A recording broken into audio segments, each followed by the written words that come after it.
Evening. Hello. That's right. It's an evening stream again. I know I've been streaming a lot in the morning, and I have missed you if you have not been able to be there. But that's fine. I will stream whenever I can, and that includes late at night too. Hiya. Hello. Congratulations, Sion. Most special person of the stream, you get nothing, and you're slightly off center for some reason. Wow. And also, thank you for the $5. I appreciate it. Because it's Valentine's week, I'm just writing everybody's name in pink because I'm lazy. Because I'm lazy and low energy, and I've decided that's the color that I'm using all week this week for the boxes. So that way, I know that I packed it this week. Thank you very much for all the resubs. Thank you, Fluxy. Thank you very much for 12 months. That's an entire year. Wow. Thank you. And, whoa. Exactly. Thank you for the 48 months. That is 4 years. Holy shit. That's a lot of time. A lot of time. Thank you. I appreciate that. And also, thank you for the art that we cannot show on stream in any case. But it was very good. It's very good. Good job. Thank you for using your raffle for that. I appreciate it. Thanks to Snorksel for 18 months, a year and a half. Yes, thank you. Thank you. I appreciate it. That's 2 stream babies. And Yagami, thank you for 38 months. Thank you. Thank you so much. And Troubles, thank you for 5. Thank you, thank you. I saw somebody, let me scroll up. Chester, you asked if gift subs count. So the reason why I've made it donors is because I can access donors right away. And those are funds that I'm gonna be like using for like immediate emergency stuff. Like pretty much as soon as I move, I'm buying a bed, and I won't get the next Twitch pay halfway through March. So that's why. That's why I'm making it dono exclusive. Sorry for the grift. Anyway, over here, bacha. Hi, straight to hand cam. So I need to make up a box, and we're getting straight into work. It's all business. It's not a fun stream. It's a business stream of getting stuff unpacked. No, yeah, and that too. Twitch doesn't take a cut. Yeah, I'm pink this week. I'm pink all this week. I decided I wanted to be pink for Valentine's week. Why not? Let me real quick. I need to get that sticky tape. 1 second. I'm making a box. And make sure the sticky tape is not stuck on itself. Alright. I always feel like this is a 2-person job, but I know it's not. Okay. 1. And 2. And 3. Gotta seal up the bottom of book boxes really tight, or otherwise they're not gonna last. Woo! Alright. So my goal for today, or tonight rather, is to get at least 1 whole box done. The dream goal is to get 2 done. 2 whole boxes. That would be really nice. But we will see. If I crap out after 1 box, we're not gonna beat myself up. I will just consider it progress, and I will be proud of myself regardless. So what's the grift again? $5 dono or more, I write your name on the inside of the box, so it is the first thing I see when I am unpacking in the new place. Thank you, Jazzy! Box me. Please put my name on the box that has at least 1 manga I've gifted, if that isn't too much of an ask. Okay! So, you want the girl I like forgot her glasses? Was that? I think that was from you. I'm pretty sure that was from you, or am I wrong? That's pretty embarrassing if I'm getting it wrong. You let me know. You tell me now. Yes, please. Okay, I'll put that in there as well. Let me just write Sion's name. Please know I haven't written everybody's names inside the books yet. I write them in when I go to sit down and read them. But, okay. I've gifted the girl I like forgot her glasses. I thought so. Alright. Thank you, Snoxel, sir. Alright, Sion. Thank you, guys. But yeah, I hope you guys have been alright. I am sorry that I'm not as chatty. I've had a bit of a day, but it's not necessarily a bad day. I had a nice day talking with talking with some gal pals. I talked with Kumo and Yozo. And then after that, I hung out with Shumi and Pearl. And it was a nice day. It was a nice day.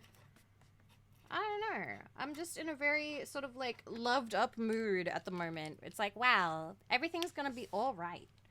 Feeling the Galentine's spirit, you know? I'm surrounded by some very lovely gal pals. Very many of them, and I appreciate them. Finish! Time to dive into another box. Let's go! Is it because of the heat? There's that too. There's that too. Although, I've got to be honest with you. Like, I've spent most of the day just big shirt, no pants, hung out with Shumi. Yeah! I'll let her know that you're thinking of her.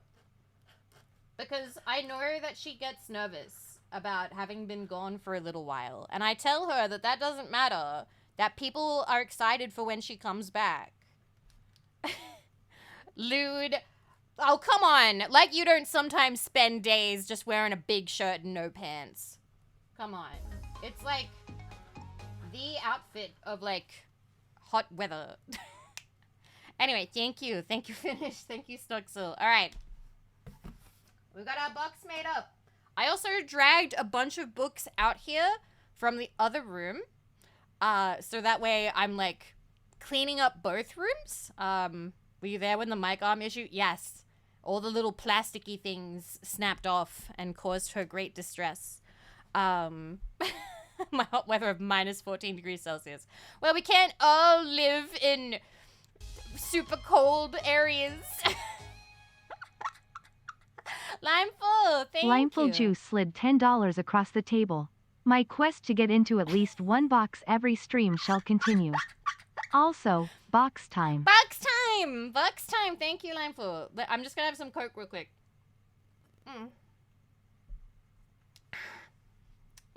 Most of it is me wanting her to be doing okay. I'm gonna let her know, because it'll make her happy. It'll make her happy. You do not have a problem. And if you have a problem, it's a problem I'm happy you have. Thank you. Let me write down Limeful's name. Limeful. I'm full naming you on this box, I've decided. I was gonna do the same thing, but more streams than when I'm asleep. I'm sorry. The desk mat is very nice, thank you. It's the Nyana's desk mat from Gamersubs. I've boxed up 3 of my Gamersubs desk mats. I boxed up the Heavenly Father one, the Vebe one, and I think the newest Cinder one. I could fit 3 in a box. I'm gonna see, and then I filled up the rest with all the lunch tins, because I have like 6 of the Gamersubs lunch tins. I could fit 4 in there. Wait. No, I have 5 of them, and I fit 4 of them in there. And I have a 5th one that I need to put into a different box. But we're not boxing those up today. We're boxing up different stuff. So, because it was requested, we will box up first, just to make sure it's there. The Girl I Like Forgot Her Glasses, volumes 3, 2, and 1. And these were gifted via Throne. Were they all gifted by you, Jazzy? I feel like they were. I don't know. I feel like they might have been. Apologies if not, but I feel like you gifted at least 2 plus. I think they were. But yes, so this one is very cute. And I really like the art style is so nice, and it's kind of like a gag, right? A lot of mouth open in this. I feel so bad though. Because the anime was done by that one studio. If I tell you guys it was done by Go Hands, do you understand how bad that is? Or are you one of those, like, Go Hands lovers? Are there any Go Hands apologists in chat? Shirakaze, thank you. Hey, oi, welcome. This is our 2nd manga boxing stream. You missed the Saber Marionette, Jay. That was boxed up last time. But I'm happy you can see a little bit of my collection. I'm sorry. I had to do it in the morning. I need to get it done, sadly. It is imperative that I get this all boxed up. Thank you, Shirakaze. I've written your name in the box. We don't need that many angels, Go Hands. I'll never forgive them for ruining the manga. It's kind of, so I'm going to show you, because what we do during this stream is we watch the openings of manga if I want to. So we're going to watch this one. The girl I like forgot her glasses opening. So there will be no sound on the VOD. I apologize. Is the opening there? I think it is. Okay, cool. Up. No, I'm not ready yet. I'm not ready yet. 1 second. Boop. Oh, it's not ready. 1 sec. Properties. Sorry, VOD watchers. What animes have they... Animes. The plural of animes. Anime. Haven't had a day away from work since the same day last month. Aw, you've been working so hard. Thank you for stopping by. Like, you have... Like, that's... This free time is so rare. The fact that you would stop by at all means a lot. Thank you. Okay, so here's the thing. So they made God, what was it? What did Go Hands do? It was that the hand-holdy one where they have to hold hands. Handshakers, thank you, which was a fucking nightmare. Took like a year. It took like a year to watch it all because like he kept being like, I gotta tap out. I'm like, fucking weenie, like we're not getting anywhere with this. But yeah, so this is the manga. We have 3 of them and they were gifted via Throne. I appreciate it. Thank you very much. Okay, I'm putting them in the box, but now we're gonna go to some of my older stuff because I need to box up my older stuff. Okay? Hi Tarafi, hello. Sorry I don't have hellos on, by the way. I just know that I'm going to miss a lot of them because I'm turning away from, like, the monitor a lot, and I didn't want anybody to feel like I'm ignoring them, so I'm just going to ignore everybody equally. Mwah. Alright, so first one. Let me just slap on... Actually, no, we're going to watch another opening. There's no reason to have music. Fuck it. We can just have silence. So the first old one that we're putting away... And it's pretty old. The pages are very yellow, and I only ever got the first volume.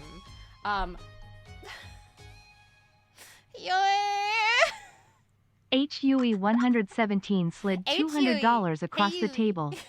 Go Hands is the kind of studio that thinks fancy cooking involves putting the coffee grinder into the microwave. Wouldn't that explode the microwave? Wouldn't the coffee grinder be made of metal? That sounds crazy. I'm writing your name in the box. So... Next one, Peachy Pitchy Pitch. Do you guys, how many of you are fans of Peachy Pitchy Pitch, Mermaid Melody? I only ever got the first volume because I couldn't find volume 2. Okay, let me just write this down, and I'm writing the numbers down as well. Hey, 117. Whoa, man. Yes, it is. It is. How old is that, do you reckon? So I can look this up just by opening it. I didn't write my name in it, did I? I did not, but oh my god, there's ancient dust in here. Like, the pages are like... I've had this since high school. So this one was first published in 2003, but was printed by When was it printed by Del Rey? Published in the United States by Del Rey Books. It doesn't say when this was printed. It only says when it was first published, which was 2003. So first published, yeah, yellow. It's an antique. Let me just see. Pitchy Pitchy Pitch. If I look up Goodreads, it might tell me. So I don't know if Del Rey is still printing. So this is Del Rey. You can tell because of the little thing at the bottom here. Anyway, Wet and Wonderful. Lucia is the new girl at school. She and her sister run a public bath that's all the rage. When Lucia meets a terrific-looking surfer boy, there's just one little problem. Lucia is a mermaid, and not just any mermaid, but a princess on an important mission to save the 7 seas from an evil force bent on taking control of the marine world. Such a responsibility doesn't leave much time for romance. But Lucia vows to protect her world and win the heart of handsome Kaito. It's fairly... straightforward. Like, it is, you have midterm, good luck on your midterm. It is fairly, like, what's the word, like, you can tell what's happening with it. It's very cheesy, it's very Sailor Moon kind of in theme. So this was done, manga by Pink Hanamori. When was it published by Del Rey? 2006, April 25th, 2006. So this particular one is 19 years old. It could look better. That is my fault. That is my fault that it doesn't look better. And the art style is like really big eyes, very shiny. The anime was very popular. I never watched it. I don't know if it got dubbed into English, but it may have been dubbed into other languages, because I know that Pitchy Pitchy Pitch or Mermaid Melody was really popular in certain countries. I can't remember which one, though. I can't remember. But I remember having friends that were, like, obsessed with it. Anyway, let's watch the opening. Why not? Opening. Spanish or Italian? Wait, Spanish, Italian, and French. So maybe everyone else got it. Maybe literally everybody else got it except us. The manga may have actually been written after the anime.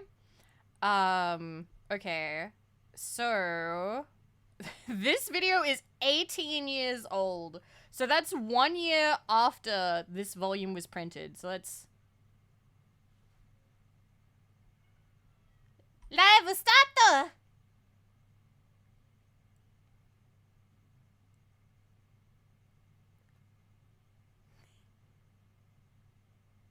Peak!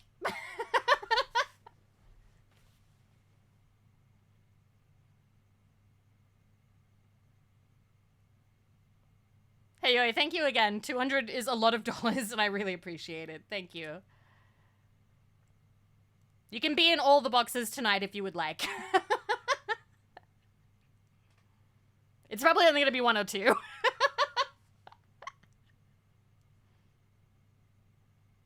Oh, look, she's so cool.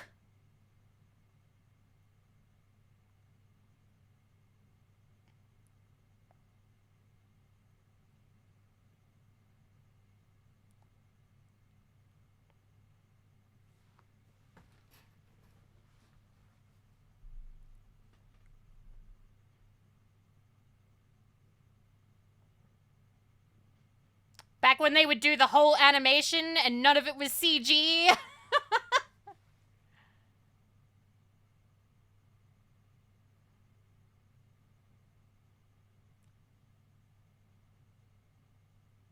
I still see that penguin places. I feel like that penguin outlived this a little bit.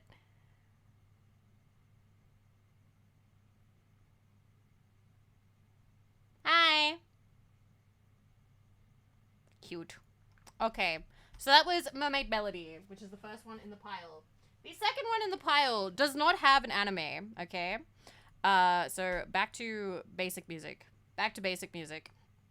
Looks like Tuxedo Sam. It does look very marketable. So the next one is Nosatsu Junkie. This didn't get an anime. At least I'm pretty damn sure it didn't. So, the plotline of this one is, Naka is an aspiring young model with a problem. Her face tenses up into a terrifying spectacle whenever she gets nervous on photo shoots. Naka's rival is Umi, the hottest model at the agency, but Naka soon discovers Umi's secret and hilarity ensues off camera. Can you guys guess what Umi's secret is? Can you guess? Alright? I'm gonna flip the cover, tell you it's a shoujo. She's a dude. Congratulations! It's more cross-dressing fun! Very popular. Very popular. Hi, Tomsy! Thank you for 21 months. How you doing? How you doing? So yeah, that was a fairly popular plot in, like, shoujo at the time. Like, oh, the cute girl is actually a guy, and I'm in love with him. Anyway, that was Tokyo Pop Nosatsu. Okay. Oh, we got another oldie. This is probably actually one of the oldest ones that I have. Back when Gravitation was a big inspiration for series, and even Dragon Ball was for shonen so much. That's actually, I think, the second gender swap manga that I have. Anyway, then I have 1 volume of Inuyasha. I had all the DVDs up until season 5, I think, or season 4. I don't know if I still have them. I've been looking. I think I may have actually, like, left them behind when I left my dad's place. Good night, Tempest. Good night. I only have 1. And I'm kind of surprised. It goes forwards. And I don't know if that means it was flipped or something.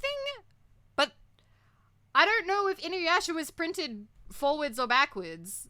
But, like, this is a Viz Media one, and it's printed forwards. Definitely flipped.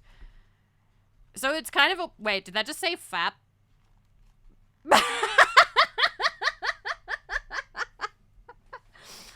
Oh. Oh, Kagome. Nice. Anyway.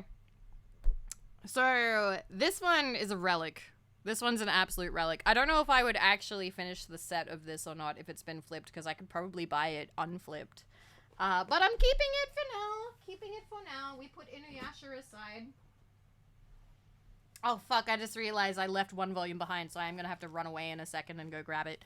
I want to watch an Inuyasha opening, though, because I like Inuyasha.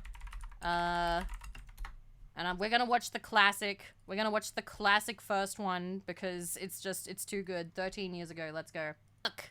I want to see the first ending as well. One second. Because it's just so catchy. It's so catchy. This one? Yeah. Oh, hello. Weird opening that somebody's put on.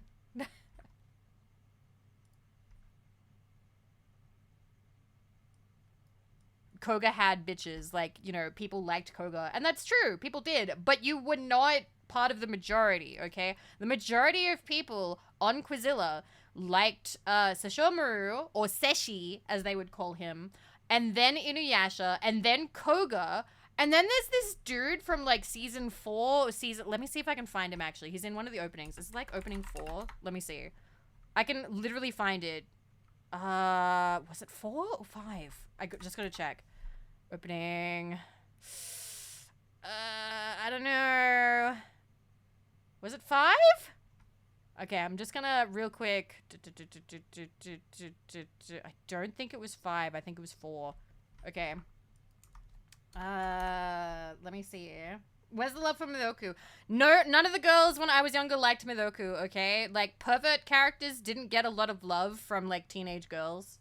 Yeah, this fuck. This fuck got so much love. People thought he was great. Like, there was so many, like... Bankotsu and me, or Bankotsu and you, in brackets, girls only, part 37. I have no idea what happens to this guy. Yeah, I had this little thingy as like a plushie. I don't think I still do, but if I do, I'd be very surprised. But yeah, so yeah, Inuyasha, popular. On Toonami, nice. Next one that I have, and after this one, I'm gonna have to run off and not leave, but like go grab another volume because I left it in the old bedroom and it's on the floor and I know exactly where it is. Hi, Robin. So Read or Dream, which is not Read or Die, but it is the spin-off, I believe. Spin-off or sequel? I think it's a spin-off. But I originally bought this being like, oh, I've heard about ROD. I've heard that it's really good. I didn't read the subtitle at all. Spin-off like ROD TV. Okay, so Read or Dream is about books as well. I never read any further than this. It has some like okay kind of like stories and I don't mind the characters, but I just never went around like getting the second volume. Did it get an opening? Did it get an anime? Or did it only Read or Die? Did only Read or Die get one? Wait a minute. I'm like looking. Read or Die / Dream TV opening 2. Paper as a weapon! Yeah! I'm gonna take a look. I feel like... Is it just... Yeah, it just looks to be... Read or Die. I don't really know if over... Yeah, I don't know. I'm not finding it. I'm finding Read or Die, but I'm not finding Read or Dream. So I might skip this one and then go grab the volume that I'm missing. But this one's alright. This one's alright. I have been told in recent years to watch the original, but I kind of would like to just read it. Thank you for the follow. Welcome. I'm going to be right back. I'm just going to throw on the music again. I'm going to be right back. I'm missing a volume that I need to pack away because I'm trying to pack everything away together just so I don't have like volumes 1 and 3 in one box and then volume 2 and 5 in another box and then 4 in another box. I want to keep everything together. They renamed it for the typical young audience back then where they didn't want to name it Die in the title. Ah, I see. I see. I'll be right back, okay? All right. I'm not going to play ads because I'm going to be really quick, okay? Okay.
Hi, Raiders. Hello.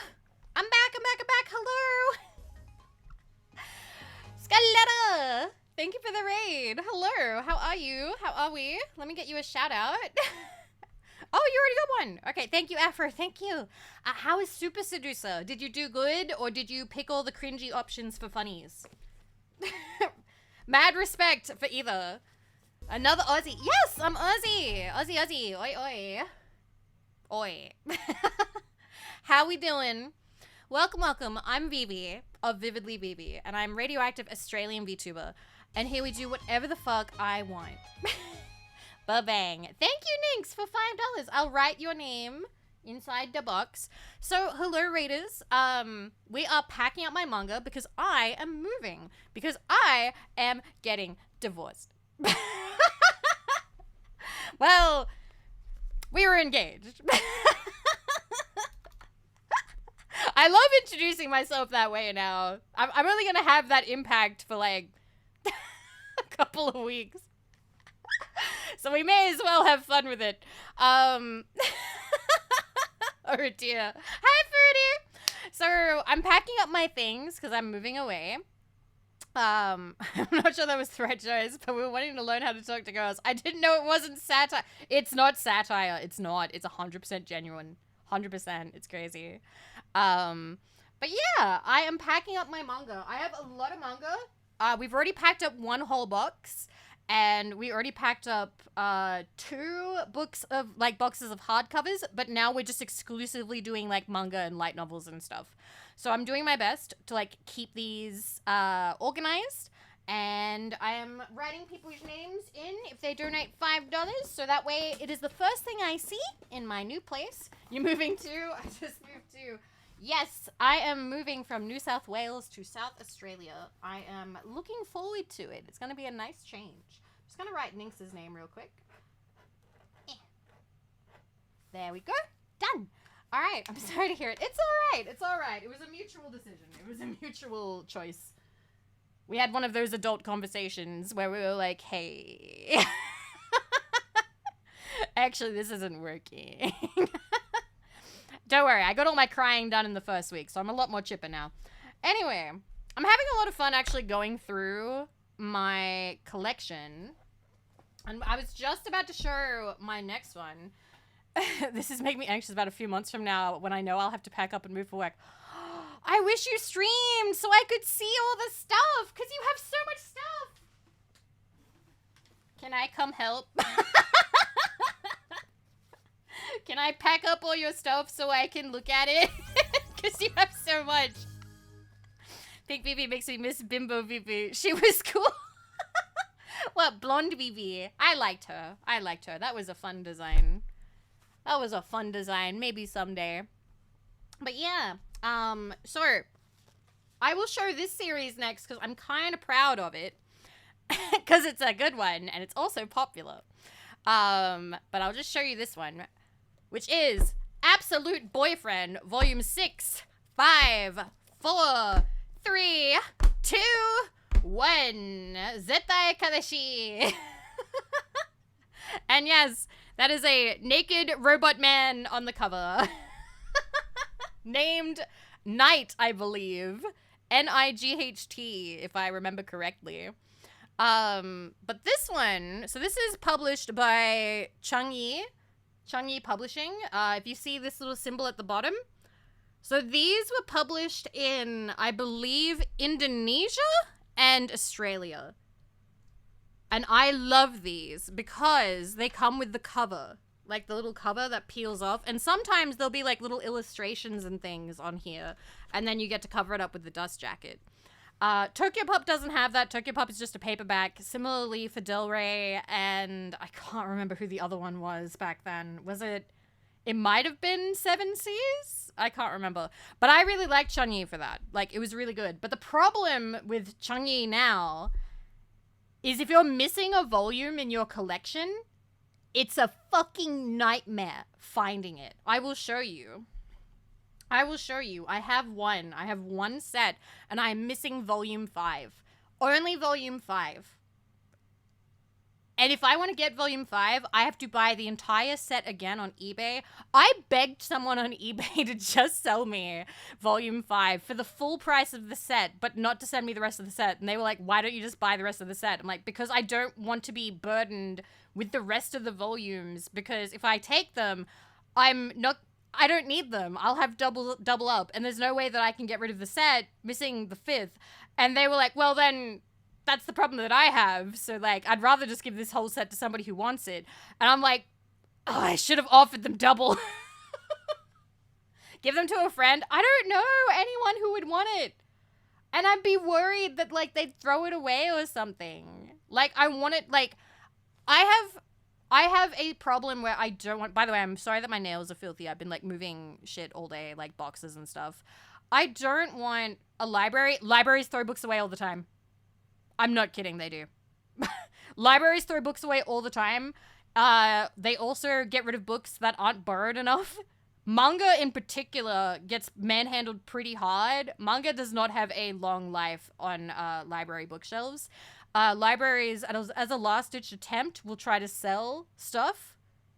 They do, yes. Yes. It is very sad and unfortunate. Like, just because a book is in a library does not mean it'll be there forever. That's the opposite of what they're supposed to do. They're libraries. They're not preservationist societies. I mean, let's, you know, be a little bit, like, understanding here. They're not meant to preserve all the books. It's so people can have access to books. And people having access to books is going to ruin and destroy books. Also, Corgi, thank you for 18 months. Thank you for 2 stream babies. Thank you. I appreciate it. Thank you. Yeah, but throwing them away happens in bookstores, too. When I worked in the discount bookstore, we had some books where we would get, like, something crazy, like 50 copies. Like 50 copies of a book, right? Thank you. Thank you. Thank you, Nick. Thank you. If we didn't sell those within about, I think they gave us a long amount of time, like 2 years. Say we had books for over 2 years. They'd be like, all right, dumpster them. Now, if books were marked for the dumpster, it means that you could take them home, donate them to whoever you wanted, use them for crafts in the store, like tear out the pages and make like fun displays and stuff like that, or throw them in the dumpster and maybe someone would come by and take it. But the thing is, if you're throwing out 40 copies of fucking some random not popular celebrity chef's like cookbook, not many people are dumpster diving for that cookbook, particularly in like, you know, CBD Newcastle. Like, people have other stuff that they're looking for. So yeah, it sucks, which is why, even though my manga is kind of old and, you know, varying quality, some of it is quite like yellowed with age and stuff like that, I want to keep my manga, and I've had it since I was in like high school, so I definitely want to keep them as long as I can, you know? I'm loving the collection. Yay! And I work at a bookstore as well. We have 6 months or a year to return a book after buying it for the store from the distributors. We have to keep it a lot of the time. So Mira, I worked at a discount or a like leftover bookstore, which is where they would send stuff in bulk when it couldn't sell in a regular bookstore. So we sold everything for $10. It's called the Book Grocer. It's Australia only, and I think it might only be New South Wales. And it was a good store. It was fun to work in. But yeah, you did see a lot of books just get thrown out. Neko yourself, thank you for 28 months. My oldest manga is DN Angel. I only have volume 1 of DN Angel. Anyway, I want to talk about Absolute Boyfriend real quick. So Absolute Boyfriend is a story about a girl named Riko who can't get a boyfriend or keeps kind of like being treated badly despite the fact that she has super hot childhood friend called Soshi. Who is holding her bra there. She like, I think she confesses to this guy and he turns her down. And it turns out like, to get a bit convoluted, she has like a bad best friend who's like been sabotaging all the time. So she gets picked to be like one of the test people for Android Boyfriend. And the purpose of the Android Boyfriend is for fucking. But this is a shoujo, so naturally, she does not want to do that right away. She's like, no, we can't do that. No. Even though he's constantly like, hello, princess, like, you know, I'm here for you and stuff like that. Anyway, there's 6 volumes of this. All right? That's the guy who sells them. I believe that's other people who work in the company, maybe, or another one with a robot. When he turns into, like, he loses, like, there's, like, technical difficulties, and he gets turned into, like, a little handheld size, like, Plum from Chubbits for a little bit. And then, I kind of want to spoil the ending. And people talk trash about Girls Frontline. They did sex bots for girls nearly 2 decades before. They've done sex bots for ages. Spoil it. No fucking the robot boyfriend before marriage. I'm gonna spoil it now. So if you don't want spoilers, please mute or feel free to leave. Spoilers. Okay, spoilers now. Okay, so in the final volume, he has sustained like damage and like glitches and stuff, and they have, because he's like a prototype. How bad's the spoilers? I'm telling the ending. I'm telling the full-on ending, okay? So, because he was like the prototype, they can't fix him, okay? He's going to die. He's going to die. So, they exchange rings. They finally boink. They finally have very emotional first time, sexy times. And then suddenly he's all better. He's great. He's totally fine now. Wow, he was so rejuvenated by it. The next day. No, I'm kidding. It's like a little bit afterwards. He dies. Like, he just doesn't wake up again. And it's really sad. And she basically is like, yeah, he was my first love. Like, this was like my husband who passed away. And then childhood friend comes back from Spain, I think, because he went to Spain after being properly rejected, even though, you know, he's the human and she turned him down to be with the robot. And it's kind of hinted that, like, she gets with him after she's done mourning the dead robot boyfriend. It's really good. I really liked it. I think, like, I'll be honest, this isn't my ideal robot. I prefer robots that don't look like people. But I do think that this had a fair amount of impact on little Vivi's tastes. Anyway, spoilers over. Okay. I'm putting these away now. Toasters! Yes. Alright. Let me put these in here. Maybe put them there. Alrighty. Ooh, this next one. Oh, this one is like, oh man. Alright. All right. Oh, by the way, Zetai Kadeshi, or Absolute Boyfriend, has, I believe, 2 live-action adaptations. It never got an anime. It never got an anime, but it kept getting live-action adaptations. The next one, I only got 1 volume, and I don't know if this one's even finished. I think it's still on hiatus. X by Clamp. I have to be totally honest with you. I have no idea what this is about. I don't have a single fucking clue what this is about. Let me take a look. So this was originally published. Oh, what? Yeah, it was originally published March 24th, 1992 to March 24th, 2003. It is still on hiatus. After 18 volumes and 158 chapters, it is on hiatus. Still. That's the most generic. So it is a Clamp. So Clamp is the same people who made, like, Chobits. They made... Fuck, what are the other ones?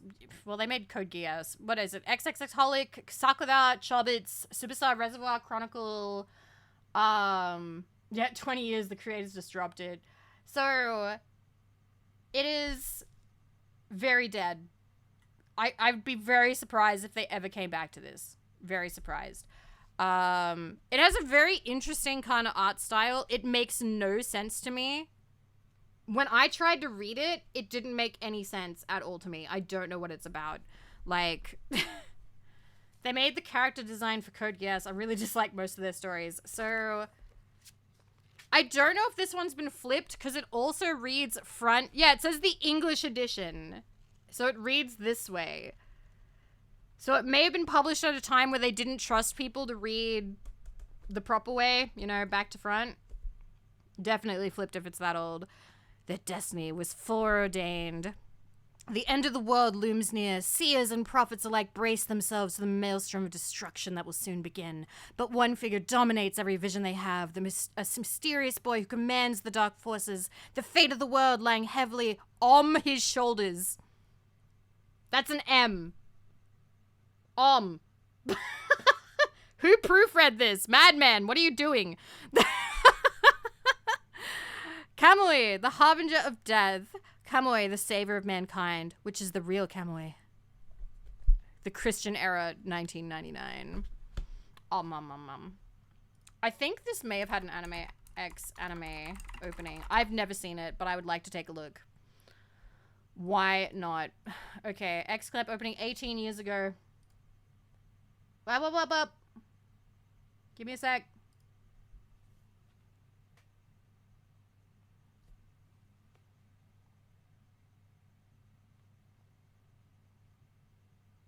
So Clamp designs. Them legs.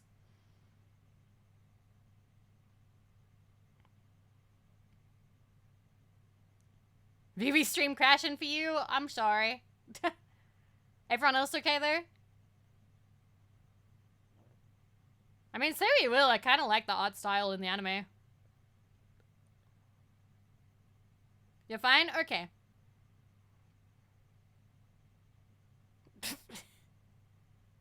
Ah, Clamp. So gay.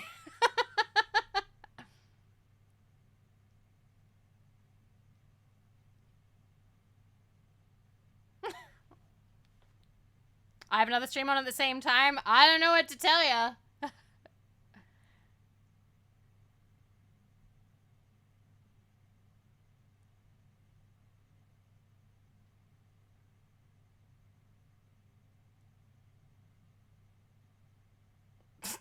And then the earth is split into super Clamp designs. Anyway, into the box it goes.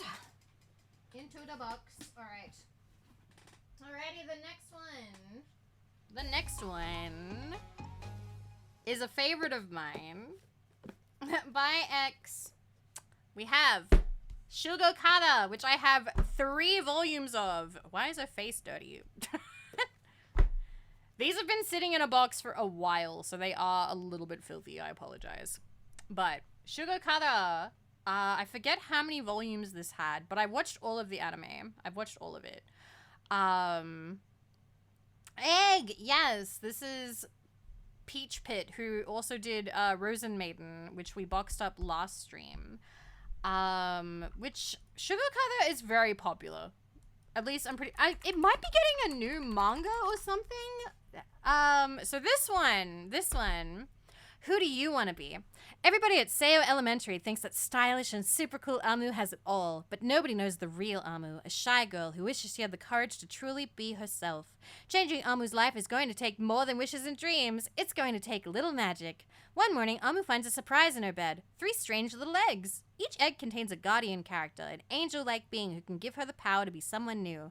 With the help of her guardian characters, Amu is about to discover that her true self is more amazing than she ever dreamed. So, basically, her hat is cute. Fun fact, my friend made me this hat. I have it in the other room. My friend in high school made me this hat, complete with the safety pins. I don't think it fits anymore. Let me show you the opening. Whipped cream. Whipped cream. Is the Catboy the love interest? There are 2 love interests, actually. There is, I believe, is his name Tadase? He's like the prince, right? Let me see. And then there's the Catboy. So the prince and the Catboy are like, so there's this guy, which is the one that like she clearly really, really likes. But then the one that she has like all the chemistry with is the Catboy. Like, the bad guy, you know, the Catboy. All those isekais and trendy shonens. This is what anime is supposed to be. Thanks.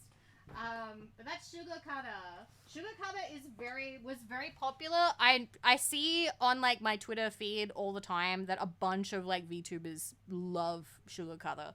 So like, I don't know. Like, I feel like if you were to watch Shugokata and then tell like VTubers, this is the anime that I've been watching, I think a bunch of them would be really happy.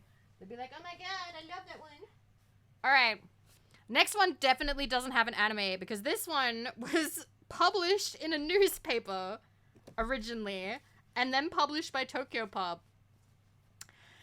It's called Peach Fuzz and it's for children. I think it's for like 8-year-olds or 9-year-olds.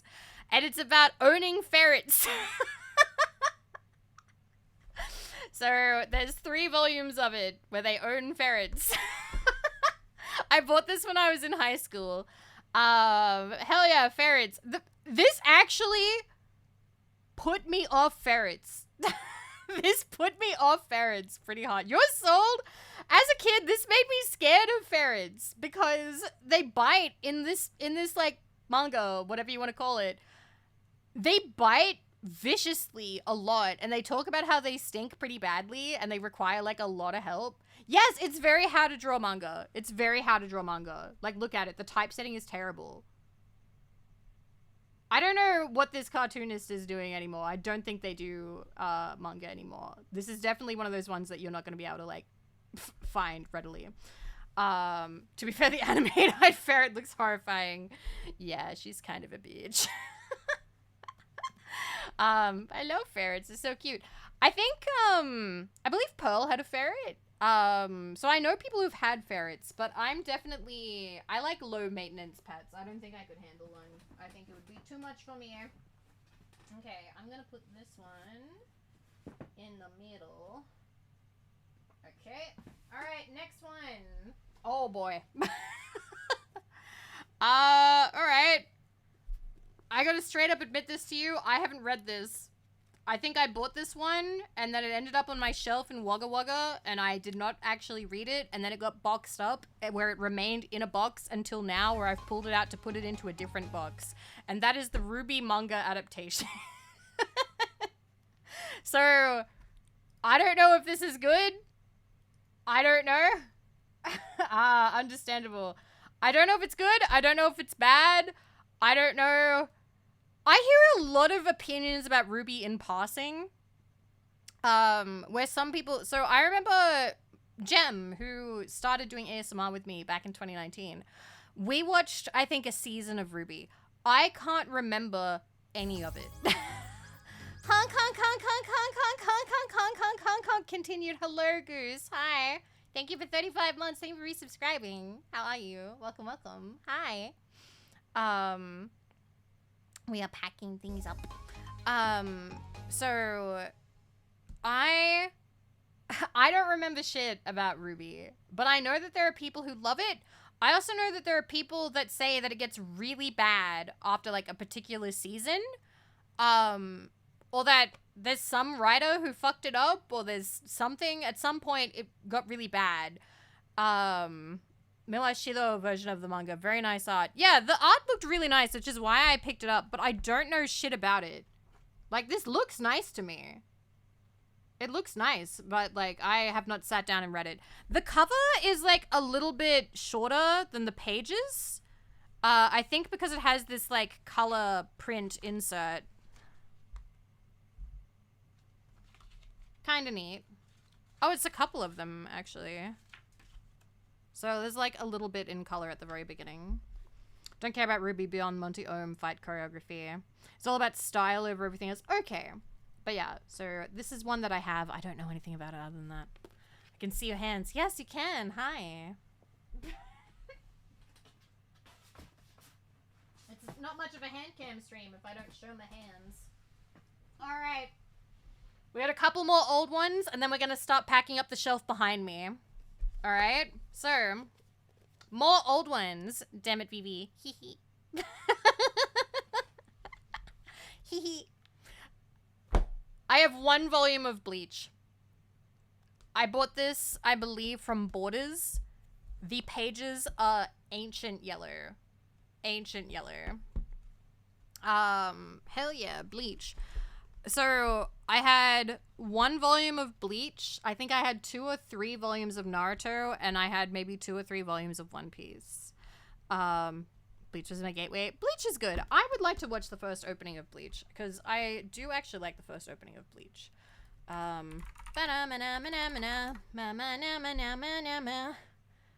This one. His way of finding his way out.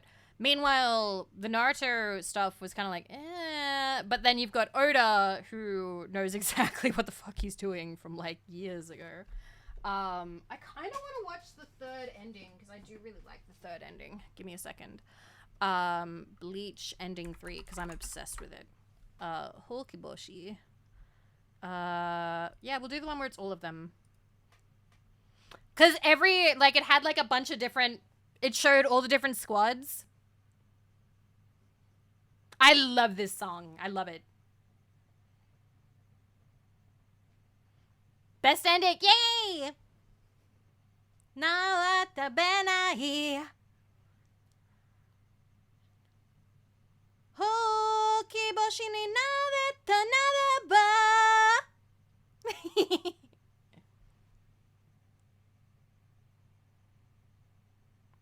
The guy who voices Gin, I really like his voice. He voiced a Yandere in one of the Yandere Heaven CDs. He voices your, like, evil stepdad who married your mom just to get with you. And I found out that he voices Gin, and then I just kind of fell in love with Gin. Because I was like, oh my god, he's my evil stepdad. He's my evil stepdad from the CD. No way. Alright. Hokiboshi at karaoke. It's like anime nerd version of Take On Me. No one can pull up the high-pitched fun. I pulled it off amazingly. What are you talking about? Silvers, thank you for 31 months. Thank you. Thank you, thank you. I really appreciate it. Thank you. Anyway, this next one, I don't know shit about, and I didn't understand it as a kid, once again. This is Missing Kamikakushi no Monogatari. So, this one is weird. It's like... Oh god, the back is so scratched. So you could tell I didn't care about this one so much as a teenager because I would shove it at the very top of like the pile so it would scrape against the bookshelf, and that's why the corner is almost white with scratches. So Kyoichi Utsume, aka His Majesty, Lord of Darkness, is a dark and compelling mystery, so much so that his fellow literature club members would rather discuss him than books. When His Majesty vanishes in front of their very eyes, his friends are left with several unanswered questions. What is the source of Kyoichi's long-standing obsession with the other side? Just who is Ayami, the eerily ghost-like girl Kyoichi brought to school as his girlfriend the day before he disappeared? It's kind of weird. Like, the art style is not bad. I kind of like the main girl. Like, I like her hair. Like, I liked her design, which is why I bought it. So basically the story is, let me find it. Where's a picture of him? Like, the main dude. So this is the mysterious guy they keep talking about. And then one day he brings this bitch to class and then he disappears. And that's volume 1. That's volume 1. I have no idea where the story goes after that. I don't have a clue. I can't tell you. I don't know. Anyway. Looks very Nana. I don't know. I don't think it looked super Nana. It looked, Nana has a very particular style, and I do have Paradise Kiss, which is very Nana. So the last old one I have in my hands before we start grabbing from the shelf behind me is... I know the translator on this one, based on novels. Oh, I see. It did say it was based on novels, so I guess it was an adaptation. The last manga that I have in my hands is Blackguard, which, I don't know if this counts as a manhwa or not, but I remember I fucking loved the art of this one so much. I used to sit around doodling her. So she, like, boxes, I think? She's so pretty. Fuck. Oh wow, Kudakami? Yeah, I think this got an anime. I think it got an anime. Let me check. Kudakami opening. Yep. Okay, cool. We can watch that. Yeah, let's go. Okay. Alright, not bad. Alright, well, I've seen something new today. A second age, just a more lewd version of this. I don't know, I wouldn't be able to tell you. Let me put this one in the box. Alrighty. Okay. It's now time to start putting other things away from the bookshelf. So now, has stream gone well? It's going pretty well. Pretty well. We're putting stuff away slowly. Okay, time for more weird Western stuff. More weird Western stuff, which has been on the shelf behind me. These, Sorcerers and Secretaries by Amy Kim Ganta, which I believe this is one of those ones where Tokyo Pop, like... Just like, yes, it's bread. My keyboard is bread. This is one of those, like, Western ones. I don't know if this is one of the ones... No, this isn't one of the ones that, like, won a contest. I think they actually just published. Literally never heard of this one before. I don't remember any of this, except I'm pretty sure they end up together. It didn't stick with me. It didn't stick with me. Very Western. I have a couple, which are, like, Western authors that they picked up. The quality can be okay, and it can also be, like, really bad. I'm kind of looking forward to showing you some of the weird ones. Okay, I've got another one, and I actually know more about this one. Alright, let's go. So,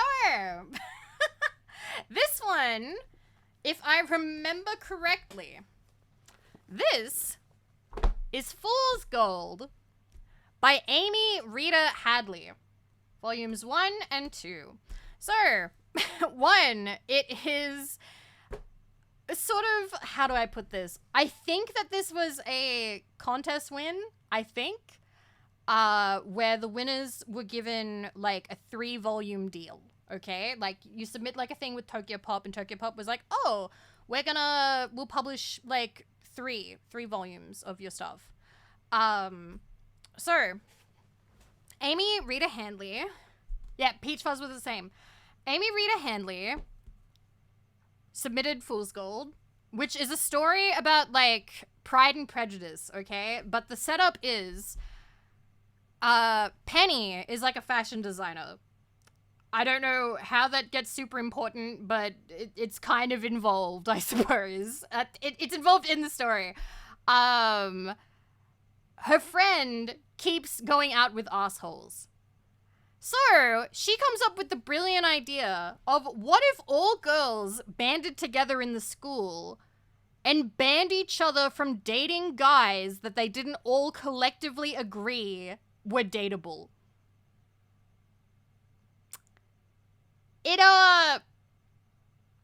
It goes badly.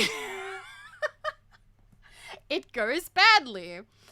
So sounds like a great idea. So they start being like, oh, so instead you have to date like the guys that originally you would pass up on. So, you know, the quiet nerd guys, the guys that like you were passing up to date, like the mean jerks and the jocks. So basically the second a guy is labeled a jerk in any way, he gets added to a list where they're called pyrite, which is fool's gold. So it's nerd bait. Got it. No.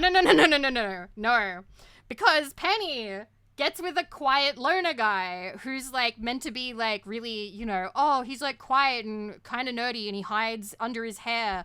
But then, oh, he's actually super cute because he got like a haircut. But a guy moves in from like out of town and he is standoffish and kind of blunt. So she labels him as like an undateable guy because he's like a little bit of a jerk to her.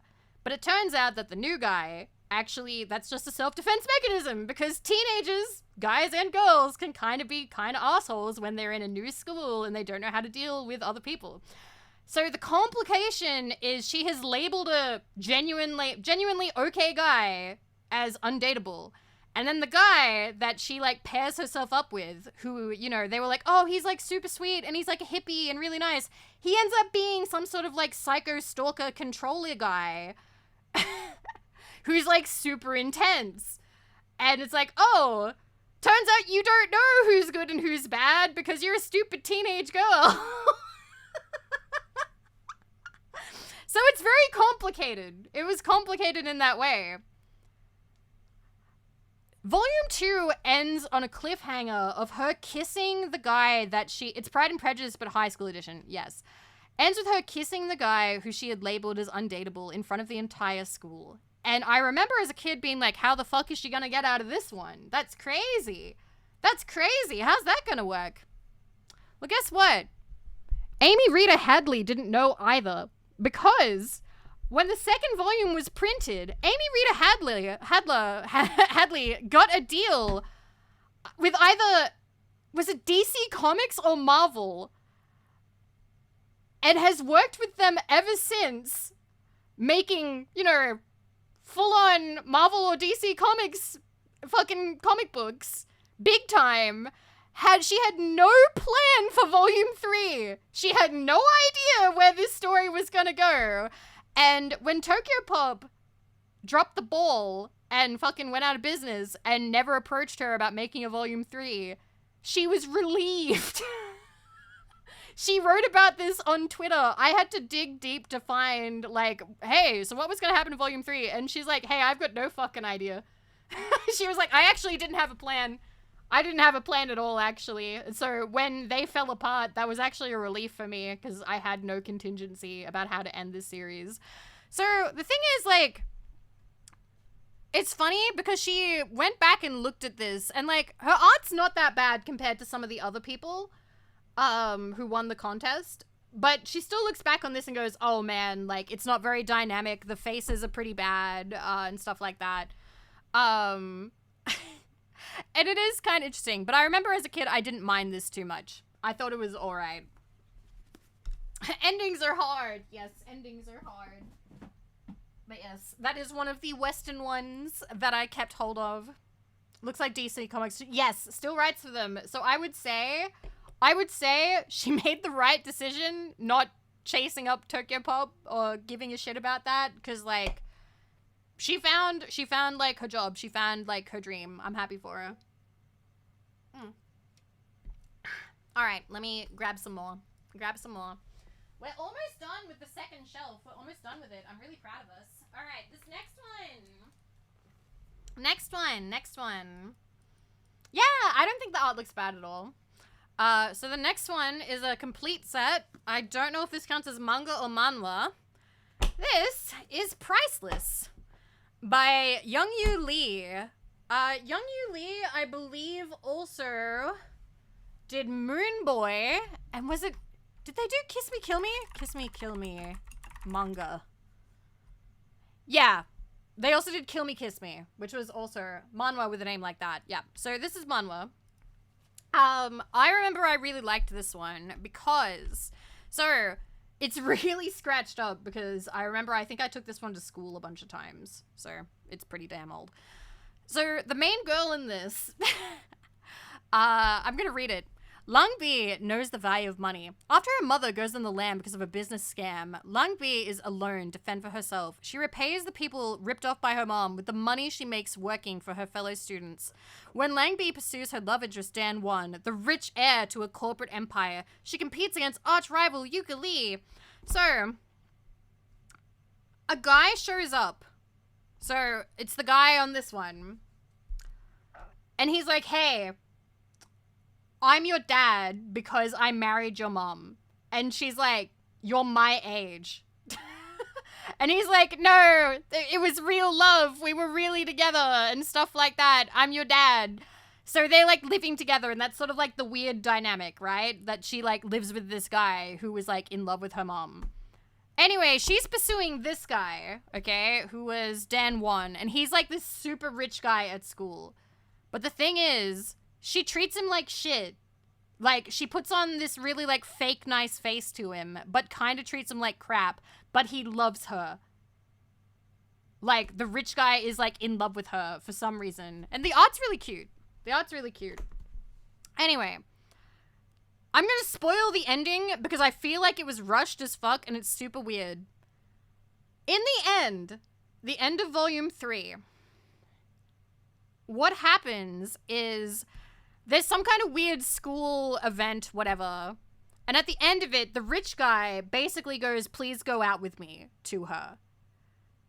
And at the same time, stepdad dude in her age is like, I don't know, at their home, like crying, thinking about like how he's actually in love with her or he's fallen in love with her or whatever. And that the mother dumped him, I think? ? And then she comes in and goes, hey, rich guy asked me out. And I said yes. And then it ends. It's just over. And I'm like, was this a sad ending? Was she not meant to end up with the rich guy? Was she meant to end up with the guy who had married her mom? Like, and once again, they're all the same age. They're all the same age. It was super weird. It was super weird. It was a really weird one. It was a really weird one. Can't stop spoiling. Can't stop, won't stop. So yeah, that was Priceless, which I really liked when I was younger, but like I don't know if I liked the ending. Oh boy, let's go. Alrighty. I can't open this one. This one is, ooh boy. Whew. Alrighty. The biggest problem with these Tokyo Pop non-JP series is they all ended, yeah, it was super, they were kind of hard to like get into because they would do that. This next one, I only have half of the series. I believe that there are 6 volumes. There might be 7 or 8, but I think there's 6. And that is Dears by Peach Pit. When I was a kid, this was the first, like, set of boobs that made me do a double take. Because I'm like, this looks painful. This was me falling off the cliff into, like, the valley of, like, oh, this is actually kind of weird. This was peak trash ecchi series, man. Yes, absolutely. Absolutely. Yeah, look at the ahoges. They're amazing. So this one, they are aliens. How many of you know the plot of Dears? Because it's pretty fucked up. It's trash ecchi, but when I tell you, ooh, what's wrong with them? All right. Close encounter of the oh-so-fine kind. The Dears have crashed landed on Earth and are now working with humans to become part of society by going to high school. Lucky for the loveless, lonely Takia, he stumbles upon an alien honey who is in desperate need of an education. Lucky for her, Takia's neighbor is there to keep the young man's libido in check. World-famous mangaka Peach Pit has created a touching story about a hands-on learning experience that's out of this world. So, these aliens come to Earth and demand to be like a slave race. They demand to pretty much become humanity's slave for some reason. I'm only 3 volumes in. I can't tell you why. I can't tell you anything else about it. What? It made 0 sense. It was super weird. So, like, bananas. 0 cents. 0 cents. What on earth is the end goal there? It's such a funny concept. It's so weird. I'm gonna open this up. Okay, so this page looks cute. That looks cute. But I remember this one bothered me a little bit. Like, so the eyes can be really pretty. The eyes can be really pretty. But the dude's face bothered me because his ears were huge. He had these big, giant, honking huge ears. Wait a minute. Okay, that's not too bad. Like, it was meant to be sexy. It was a sexy anime alien girl kind of thing, you know? Where are his ears? Where are they? None of the deers you can see their ears. You could only see his. There it is. He had these big, huge ears. I can't find one of the pages that actually, like, bothered me. But that was one of the things I was like, what the fuck? But yeah, very pretty. They look normalish to me. I don't know what it was. Something about it bothered little Vivi, okay? I was just like, what the hell? The proportions in deers was actually the first one where I kind of hit like a wall. Where are your ears? I cut them off because they were too big. And that's why I have headphones. But yeah, that was actually one of the first ones where like little Vivi was like, the proportions make me feel weird. Feel weird. Anyway, I'll be right back. We're grabbing more. Okay, next one. We have Hellgirl volumes 3, 2, and 1. Actually, wait. I just realized we could have watched the Deers opening. Let me check. Deers opening. What's the Deers opening like? Oh god, 18 years old. Let's go.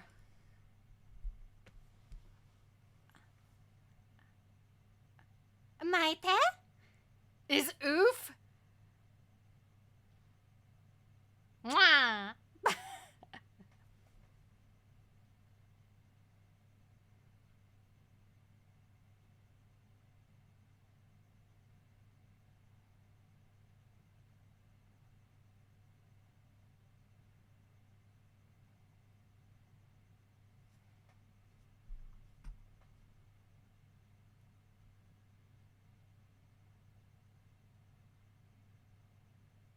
They did a bunch of openings back in the day. I'm trying to remember. They do sound familiar.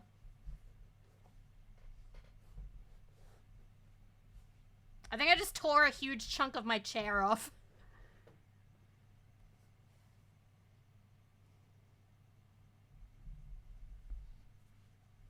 Yep. You remembered. You remembered.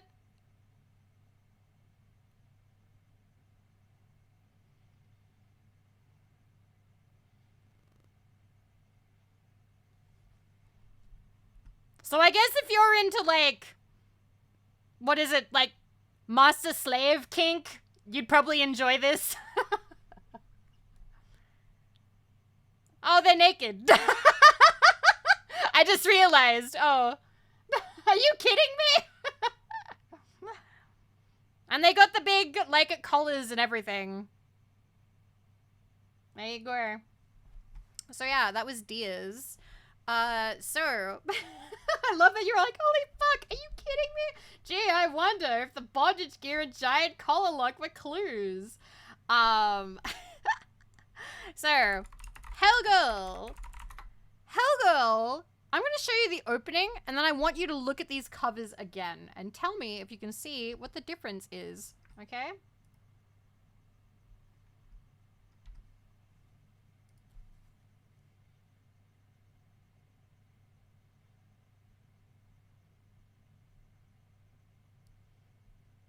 Hey, you always got it.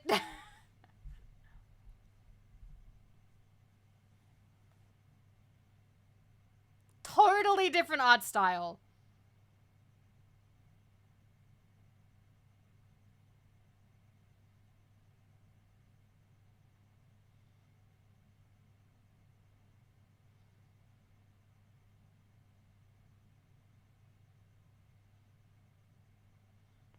Anime version had Serial Experiments Lane character designer.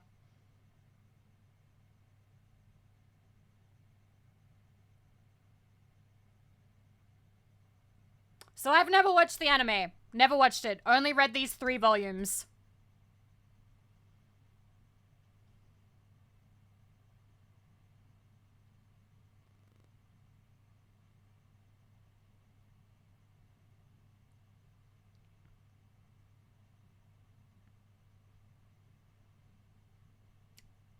It is kind of chill.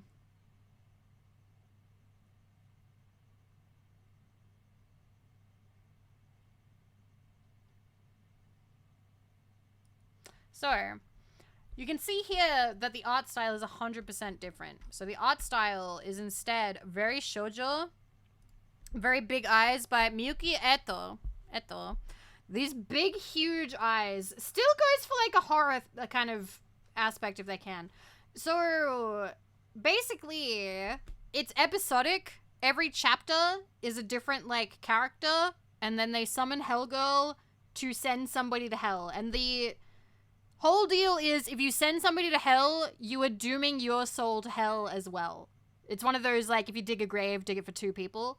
It's a fairly common like setup. I've seen it done a couple of times since then. And there are, like, different sort of, like, hell demon-y things and different concepts. I've only had... Thank you for the follow, Mira. Thank you. So I have 3 of these. I believe there was 7 volumes, and Del Rey made the interesting choice to have volume 4 and then have 5, 6, and 7 as a single volume. So it's a very fat volume. I haven't been able to buy that one yet. I think it's 4, 5, and 6. But yeah, so at some point I would like to buy that. At some point. If you're after revenge, dig 2 graves. Yeah! Well, which is not enough, because I'll be killing way more than 2 people. Alright, putting this one away. Putting it away. Okay. There is only one more series left on this shelf, and it's one of my all-time favorites. Absolutely. This is actually like one of my all-time, I love it to pieces. Like, it makes my heart happy. I need to take a big swig. One sec. They did that when sales died. I can see that. Hi, Andrew. I'm doing all right. I'm all right. So this next one is Pixie Pup. I fucking love Pixie Pup so much. Pixie Pup, especially the cover for volume 2, it's so pretty.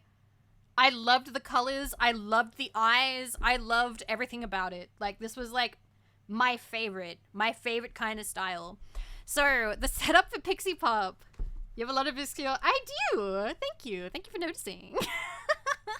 So Pixie Pup, I think I'm actually going to turn off my light because I think it's, or is it too bright? There you go. You can see the colors a little bit better now. The plot of Pixie Pup is, sorry, I was getting an update thing for my light for some reason. The girl is madly in love with this guy, right? But she doesn't know how to talk to him. Oh no. And she's all bright-eyed, shiny-eyed and whatnot. And so she gets a crush on him and he rejects her. Because it's like brand new day of school, right? He doesn't know who she is. He's like, who are you? And then they're sitting next to each other. So she goes home and gets drunk on milk. She has like a big glass of milk and gets drunk on milk, okay? She throws back, there's a glass. She's holding a glass and she cries into it. And when she cries into it, it starts sparkling. And she throws it back. And when she throws it back, a little fairy suddenly appears and is super pissed at her because that drink, the final ingredient the fairy needed, was a human girl's tears. And that drink was going to turn her into a full-fledged fairy. Because she's like a beginner fairy right now. She's like a baby fairy. And so she gets super pissed. She's like, what the fuck did you just do? What? I'm a drink fairy. My name is Pucho-sama. And so now, Mayu, whenever she drinks something, it will give her some kind of magic power or ability. Like, if she drinks water, she will turn invisible. If she drinks milk, she grows huge. There's like a whole bunch of different ones where like she kind of becomes like different in different ways. Like they'll change her personality. Which one was this? Okay, so there's like an energy drink, turns her into a guy. How huge? I think it's in the first one. As big as her cafe. There she is. What the heck? I'm a giant. I love this one. I love this one. It's super goofy. It's super goofy and really cute. And there's 3 volumes. I remember I loved all the characters, and you can see that she's in a wedding dress in the final volume, so you can kind of guess how it goes. You can kind of guess. And it's just a really fun, cute concept, and I loved this one so much. Like, I read it so much. It's, like, so scuffed. I ripped the bottom by accident on this one. I just really enjoyed it. Emma Toyama... her art style kind of changed over the years. No, there's no anime. There's no anime for Pixie Pop. It's Pixie Pop or Gokon Pucho, okay? So, I highly recommend reading this one if you like cute anime girl sort of stuff. If you like cute shoujo, and yes, they end up together, so, you know, you can feel happy. You can feel happy knowing that, like, it will end up nicely, you know? It's got that nice sort of fluffy feeling. And I love that. I like fluffy shoujo. It makes me happy. So in the box. In the box. Okay. And it's finished in 3 volumes. Anyway, I'm going back over here. We've cleared one of the shelves. So now we're moving to the next shelf. Ooh, okay. I've got some other older ones that need moving. Ooh, okay. Oh, they're heavy. They're heavy. Oh, no. No. You're fine. There we go. Okay, good. Good. Okay. All right. We're almost finished with this first box. Almost. We might be able to do 2 boxes tonight, which would be fantastic because I am trying to get this all boxed up. So, continuing on with older manga, we have Kon Kakan by Kogedombo, which I actually think I bought either last year or the year before. So this one is published by, I believe, Broccoli Books. And I'm pretty sure there's only 1 volume that got printed in English. It is very Kogedombo. Not to be confused with Kanokon, no. The art style is so cute. It is so fucking cute. It is adorable. Super adorable. So I bought this one because I remember seeing it in like a bookstore but not having money when I was younger. So I randomly was like, fuck it, I'm gonna get it. I'm gonna grab this book. It's gotta be online, and I found it, and it's mine. I do that a little bit now and then. Sometimes I will just be like, fuck it, can I buy something I wanted when I was a kid? These next two are also by Broccoli Books. My Dearest Devil Princess, Volume 1 and 2. Volume 3 never made it into English translation. I don't think I can open these because she does get fairly naked. So what happens in this one is, okay, she's very pretty. She's very cute. Very cute. Yeah, it is canon. So what happens is he finds a box and is like, oh, cool, magic box. And it's like, oh yeah, I'm a genie. I grant you wishes. But then it's like, wait a minute, you're a demon. What happens when you grant all the wishes? Oh yeah, I get your soul. And basically, he's like, yeah, nah, I'm not gonna make those wishes. So, you know, the typical hijinks ensue. I think an angel shows up. Yeah, an angel shows up. Oh, wow, I opened it up, and it's one of those, you know what? It's tasteful enough. Everything important is covered up, like, you know, stuff being clothing being eaten away. Basically, an angel shows up and is like, oh, we're going to save you from the demon, and then proceeds to immediately try and kill him, to be like, oh, well, the only way to save you is to kill you before the demon takes your soul. So, you know, hurry up and die. Hurry up and die. So the angels are not very good in this series. But yes, this is My Dearest Devil Princess, and I have 2 volumes of that. All right, I think I can fit maybe 3 more. Maybe 3 more in here. Ooh, can I? Maybe. Do I have any where it's just 3? All right, we're gonna do some light novels. All right. It's light novel time. Okay. So these are newer. I bought these, I believe, in 2019. And they are Reborn as a Vending Machine. I Now Wander the Dungeon. Volumes 1, 2, and 3. I haven't been able to find anything else. I swear there's more than 3 volumes, but I can only find these in English. And I originally bought it because I thought she was so fucking cute. I was like, holy fuck, she's so cute. I didn't even care.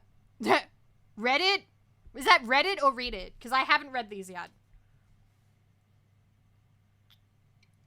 Yeah, they made it into an anime, and I think the vending machine is actually voiced by one of my, like, favorite voice actor people. Rexus, let me in the box. Let me in the fucking box. Okay, I'll write you in the box. Rexus Spry my ex slid $10 across the table. Vending machine Let me opening. in the box. Let me in the fucking box. The fucking box. Let me in. Let me in. I'll write your name in now. Papa, papa.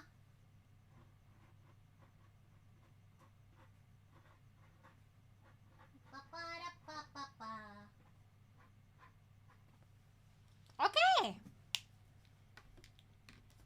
I think the guy is like, the vending machine is voiced by, I think, one of my favorite voice actors. She's so cute though.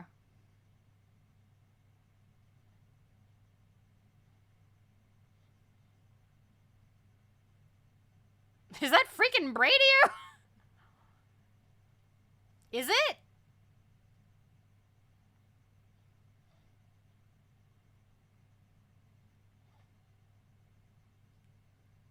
Bradier! It's Bradier.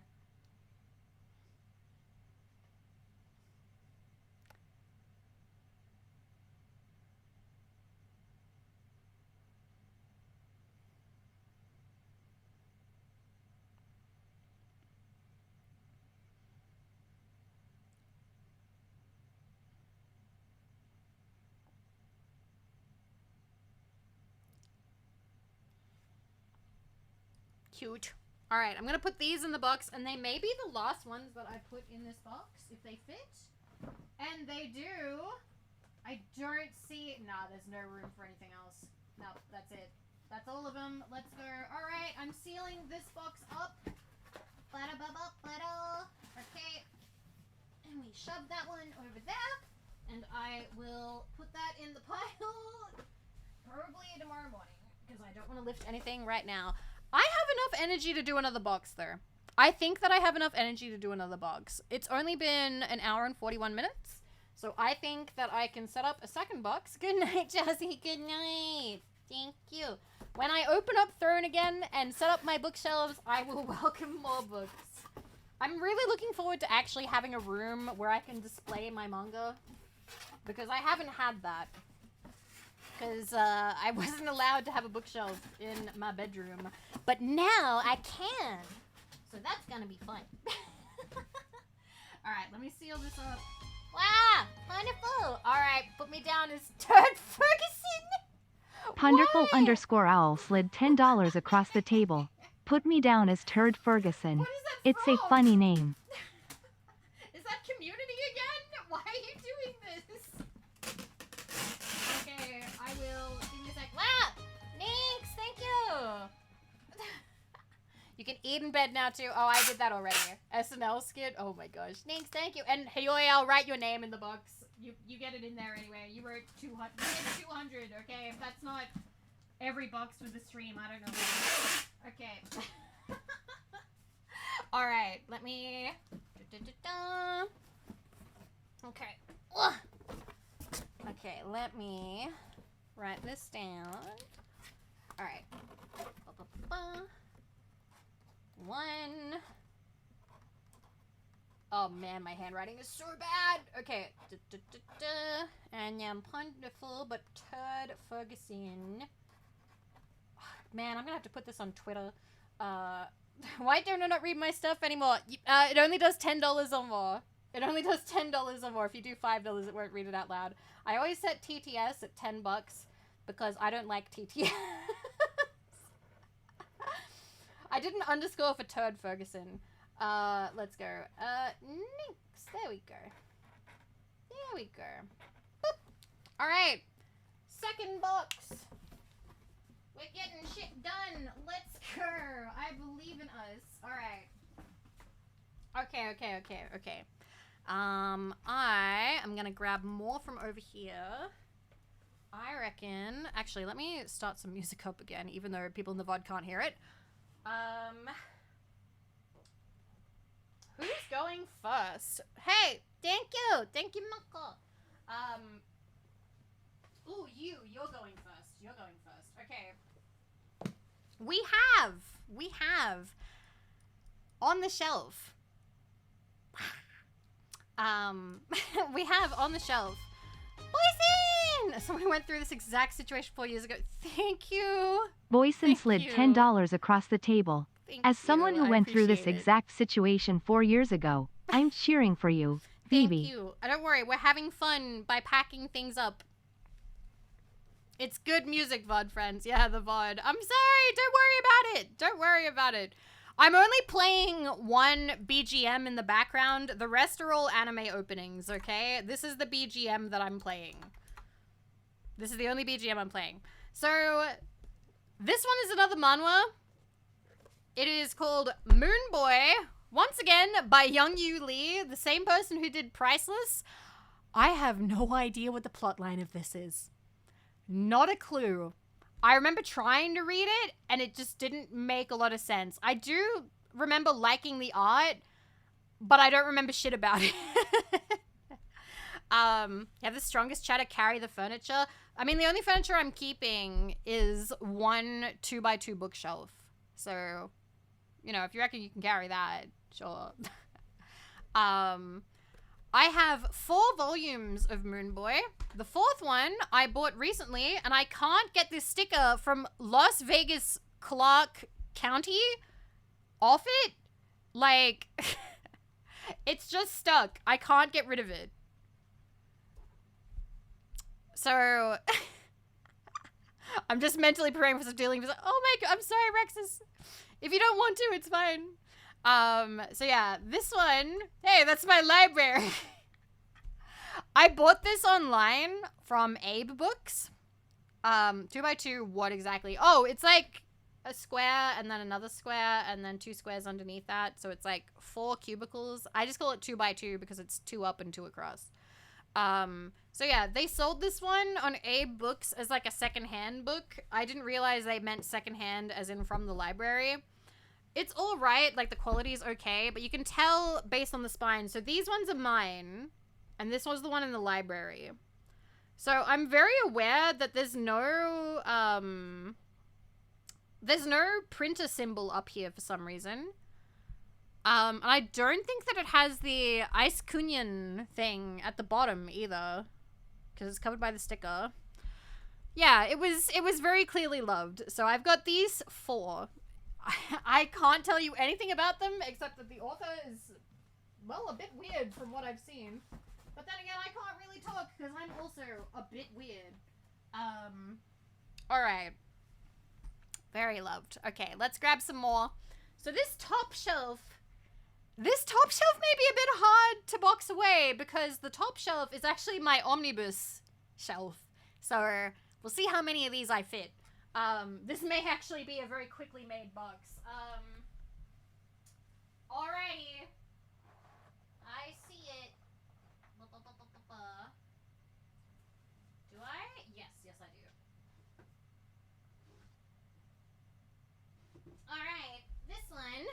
good thing I've written Hayoi's name in this box because Hayoi helped fund this series, which was a huge pain to get the first volume of, is Love Hina, all 5 of the omnibuses. And number 1. This was the one that's the hardest to find. It is super expensive. I got it on eBay. By the way, Chester, thank you for the rocks. Thank you, I appreciate it. I got it on eBay. I got this one cheaper. It was still $100. When it arrived, it was packed in like a kind of flimsy like package, like wrapper. And the entire bottom corner had been shaved off, and I'm pretty sure it was shaved off in transit. Luckily, it's fine, okay? Like, none of the pages are actually fucked up. Like, you can read it perfectly fine. It's just this little outer corner that's been a bit fucked. It's alright. It bothered me, I think, for like a day. And then I'm like, it's alright. It's my loved copy. I own this. It is mine. I get to have it. I love Love Hina. It is one of my favorites. It was one of the first anime that I bought. I don't think I have the DVDs, though. I think I actually left those behind at my dad's. We're gonna watch the opening now, because I really like the opening. Hi, Rain! Main, like, I think filters for people is if somebody says that Love Hina is just out and out bad, or they, like, just... Okay, so it's fair enough if it's not your favorite series, or maybe you disliked a character or two. But I've bitched about this on stream multiple times. I saw a review where somebody tried to say that Love Hina was trash, was pointless, was like a bad addition to like the genre and shouldn't be regarded as a classic, and that Nisekoi was better. I was pissed off for like a week after that. I would go back to that review just to get the energy from hating it. Like, I'd be so angry. I would go back and look at that review. It's on Goodreads. I think it's just for like the first one. Yeah, they said Nisekoi was better. They were like, if you want to see this concept of like a childhood friend, but you don't know like who the promise was made to, you should read Nisekoi because it's better. And I'm like, you suck, you suck, you suck, you suck, you suck. And like she was writing about, she was like, Keitaro is a misogynist. No, he's not. He's not. Keitaro does not hate women. He's not even, like, bad or rude to women. He just can't. He's an awkward dude who doesn't super know how to talk to women. He's not rude to them. He's not mean to them. He's, like, a super good guy. He's a super lovely guy. Like, and the thing is, like, she also complained being like, oh, and it plays domestic abuse as funny. And I'm like, it's slapstick. Oh my god, I'm so tired of people seeing slapstick and going, oh my god, this is making light of abuse. No, okay? If somebody hits somebody with a frying pan and little birds pop out of their head going, tweet, tweet, tweet, tweet, tweet, tweet, that's not making light of domestic abuse. That's a slapstick gag. It's just a joke. It's being funny. Like, do you get mad at Tom and Jerry? Do you get mad at, like, the little cartoon characters when they chase each other around with giant mallets? Like, it's the same difference. You're just getting mad about it because it's an anime character, and for some reason, some people look at anime characters and think that they deserve rights as, like, regular people. And it gets me so mad. I'm just like, what the fuck? Care about something that matters. Jesse, thank you for 39 months. Thank you. Thank you so much. Thank you. Cannot separate reality from fiction. So I got really mad when I saw that one review trying to argue, being like, Love Hina is problematic and bad. And I'm like, oh my god, I don't know what you need to do. I don't know if you need to have a drink or get laid or fucking get some sleep or go lay on the grass outside, but you need to do something. Do all of it. Do all of it, girl, okay? Because your reviews on Goodreads suck, okay? Your reviews on Goodreads suck, and your opinions on anime are bad. Yeah, depiction is not glorification. It is not, okay? It is absolutely not. Supergram, thank you for 23 months. Thank you. But anyway, I'm going to put these in the box with so much love. And thank you again to Hayoi. I believe you funded all of these. All of these except maybe I might have bought number 5 on my own. It might have been, I can't remember. But to be honest, even if I did, you support me so much, it's basically from you. So if I throw birds at my wife before hitting her, it's slapstick, okay? Ha ha. I mean, depends who your wife is. Depends. It depends, my friend. If she's a cartoon, then yeah. I was also gonna make a joke being like, well, it depends. I mean, are you doing a slapstick thing or is your wife really into the honor? Because if so, I don't think she's gonna want to classify that as slapstick, my friend. Who do I prefer? Motoko, Motoko, Motoko. I like Motoko very much. Motoko was my favorite. Yeah! She was so cute because she would be all serious and then they put her in like the little skirt and the ponytail and the pigtails and she was so embarrassed and it was so cute. Oh my god, I just wanted to die. Ugh, fuck. Okay, alright. I'm gonna... Okay. Actually... Ooh. Actually, guys, do you mind... Because it's almost been 2 hours. Do you mind if I take a quick little break and I go grab a bunch of books from the other room because they are my older books and I would like to go through my older books right now because most of my newer books are in the room right now so that I can take my time boxing them up. But I'd like to box up my older ones as quickly as possible. So I'm going to go grab them. I'm going to leave you guys here. I'm going to play Sakura Saku on loop. You guys can just enjoy Sakura Saku on loop while I'm gone. Okay? All right, I'll be back. Enjoy.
Whew, okay, I'm back.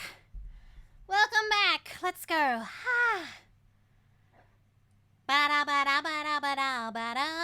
Okay, I hope you enjoyed that. All right, we're back. Okay, and I have a bunch of old ones that I need to put away. I only grabbed ones where I could find all of their brothers and sisters.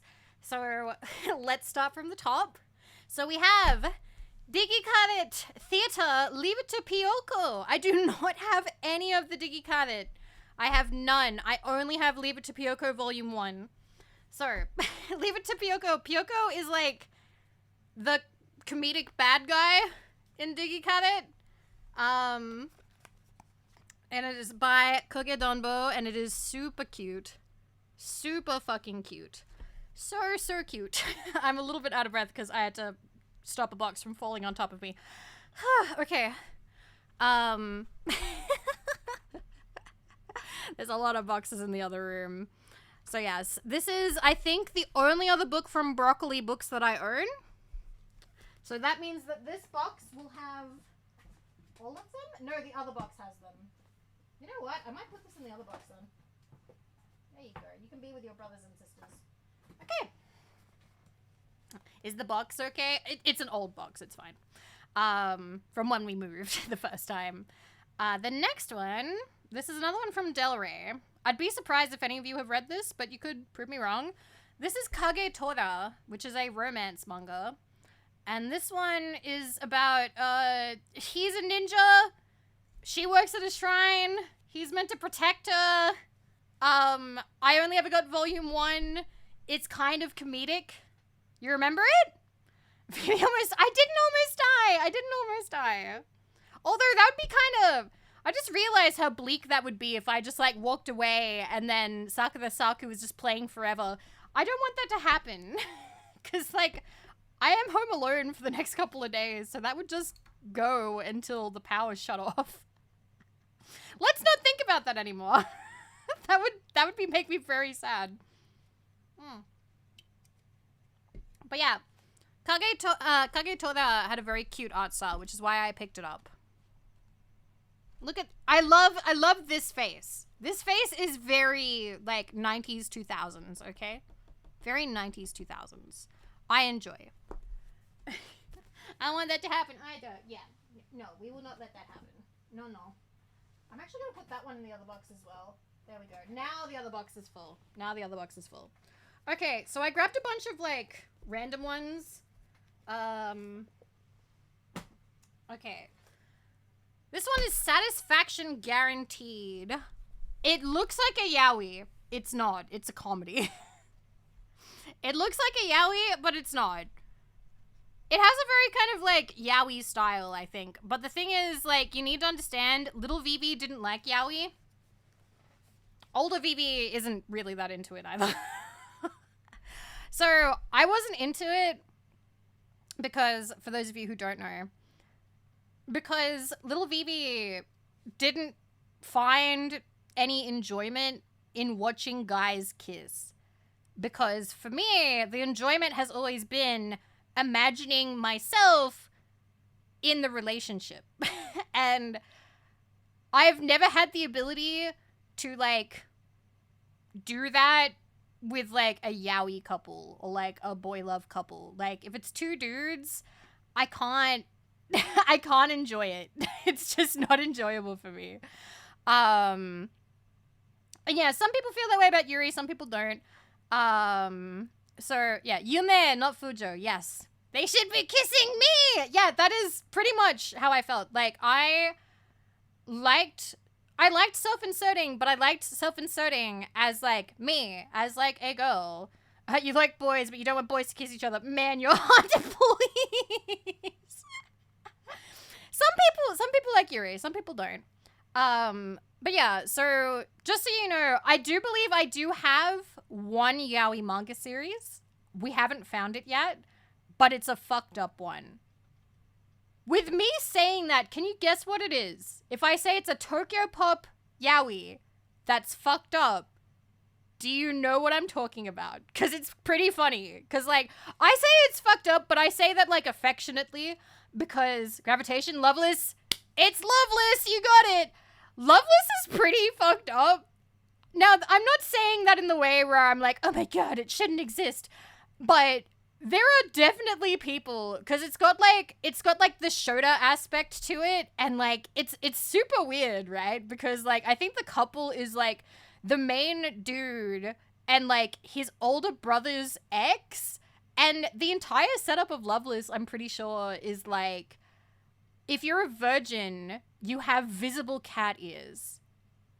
But as soon as you lose your virginity, your cat ears disappear forever. So you live in a society where people know if you've gotten laid or not.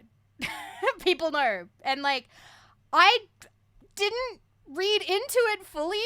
Apparently, I've seen so many different opinions on it, right? So I've seen people like Fujos talk about how like it's amazing and like there's a lot of like metaphorical stuff and it touches upon like abuse and all kinds of stuff, and it's also really dark or some other story stuff. I can't remember.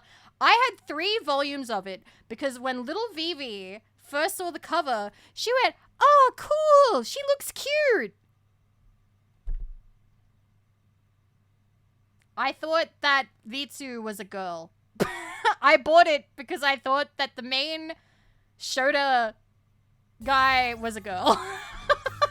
And when I opened the book and found out that he was in fact a he, little Vivi was like, bleh. And then she put the books on the shelf and didn't read it. Halo Phoenix, thank you for 49 months. Thank you. Thank you. I appreciate it. Thank you. That reminds me, I need to write Boyson's name in the box. I think I forgot to. Blah, blah, blah, blah. There we go. So yeah. I will also say that growing up, I really didn't like Fujos because they were mean to me once online. Because I wrote Rex Raptor and Weevil Underwood times my self-insert. Like, you know, my OC, because I wanted to kiss them. And I had Fujoshi, like, people on Quizilla send me mean DMs telling me to take down my story because it was crap and they would never like me. And Rex and Weevil are dating, actually. You little home wrecker. And I was like, huh? What? They would straight up, if you were writing self-insert fan fiction that got in the way of their pairing, Fujos would come in and call you a home wrecker. They would bully the fuck out of you. Richard! This makes 2 snowfalls at the bomber jacket. Oh, yay! Yay, I'm so glad. I'm glad that you... I'm so glad. 2 snowfalls. I'm going to write your name in the box now. Thank you for the $5, Richard. Thank you. And for the happy. That made me happy. Thank you very much. I appreciate it. Thank you. But yes, now that I'm older, I have met some, you know, lovely fellow VTubers who, who are, you know, what we would call Fujoshi, but they are not, like, bullies or mean people. But it's still not really media that I go for, to be honest. But hey, if they enjoy it, they enjoy it. But just so you know, this is not. The whole reason we started this conversation is because I feel like this looks like a yaoi. It's got that kind of look to it, but it's not. I have no idea what this is about. Shima is a jack of all trades who can solve any problem that's presented to him. When he's approached by Cowley, a super hot teenage model who's being followed by a mysterious figure known as the Snowman, the two team up to catch the stone-cold stalker in the act. One thing's for sure, when you hire this hot duo, your satisfaction is guaranteed. So yeah. Like this one. I've talked to Yozo. I think Yozo is also a bit of a Yume. I think Yozo is also a bit of a Yume. I think. My personal opinion. Yozo also wants to be loved and cherished, and also has good taste in otome. But yeah. They don't also, Jen, good first time chat. Very good. Alright, next one. Missile Happy, which is a standalone shoujo volume that I have. I don't have any more. It's only volume 1. Sort of dudes rock manga, like Get Back is in a way, but a little less street. Okay, Mikako has a sister complex so strong she won't let just any man wed her sister. On an undercover investigation, learn more about the newest bachelor. She ends up moving in with him, and thus begins Miki Kiritani's angsty, hilarious story full of misunderstandings, wackiness, and best of all, love. So this is just very, very shoujo. Very shoujo, big eyes, pretty boy, very, very long faces. It was the style at the time. Missile Happy sounds better suited to a Trigger Happy Mecha Pilot series. It does, doesn't it? But it's called Missile Happy. Okay. This next one, I feel really bad about how poorly I took care of this. Because I don't know if I'm going to find the rest of the volumes for this, but this one is the first light novel that I ever bought. This is Shakugan no Shana, and we will be watching the opening. Shakugan no Shana, the light novel. OG. So the girl with fire in her eyes. So it's got the same artist who did Haruhi. Really pretty. Really pretty, like, starting color stuff. So cute. Absolute classic. So I feel a bit bad because it's really dog-eared. Like, this has been scuffed up. I think when I lived with my dad, this actually lived on the floor for like a year. So it got kicked around a lot. To be fair, it looks pretty good for something that got kicked around a lot. Like, the pages are all still there, but it did get, like, really folded. It's loved. It is loved. I wouldn't get rid of it. I've heard mixed opinions on the series. I don't know. I don't know if I've heard anything negative about it recently. Well, recently. I mean, like, in my travels. But I don't think I've been keeping an eye out, to be honest. I'm gonna play. It's kind of fallen to some...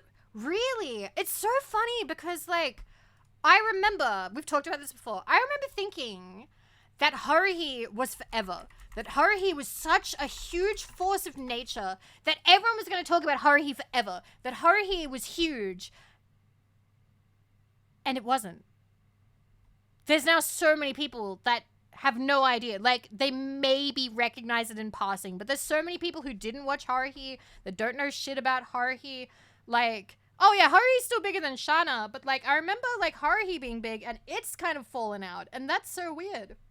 So, like, Shana, I 100% understand that, like, it's kind of fallen into obscurity.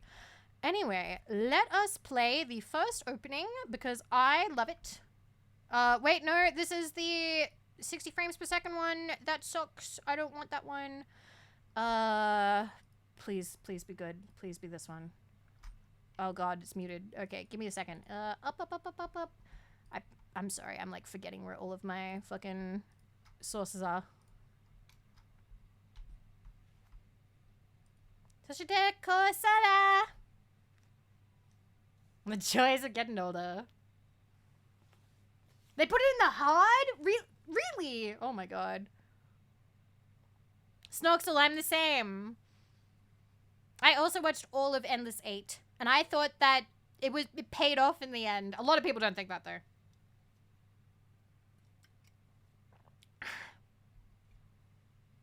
Oh, it's so good.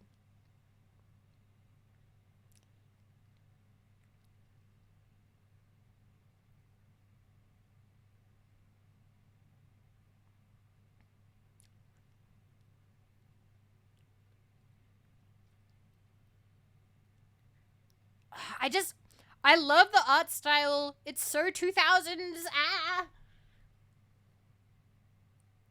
Sekai. Oh, and she's so cute. Remember when all the heroines were, like, flat-chested, fiery tsunderes? And they were all voiced by the... What was her name? Rie Kugiyama? Kugimiya? What was her last name? Kuga. Was it Kugamiya? Kugamiya. Thank you. That was gonna kill me. Man.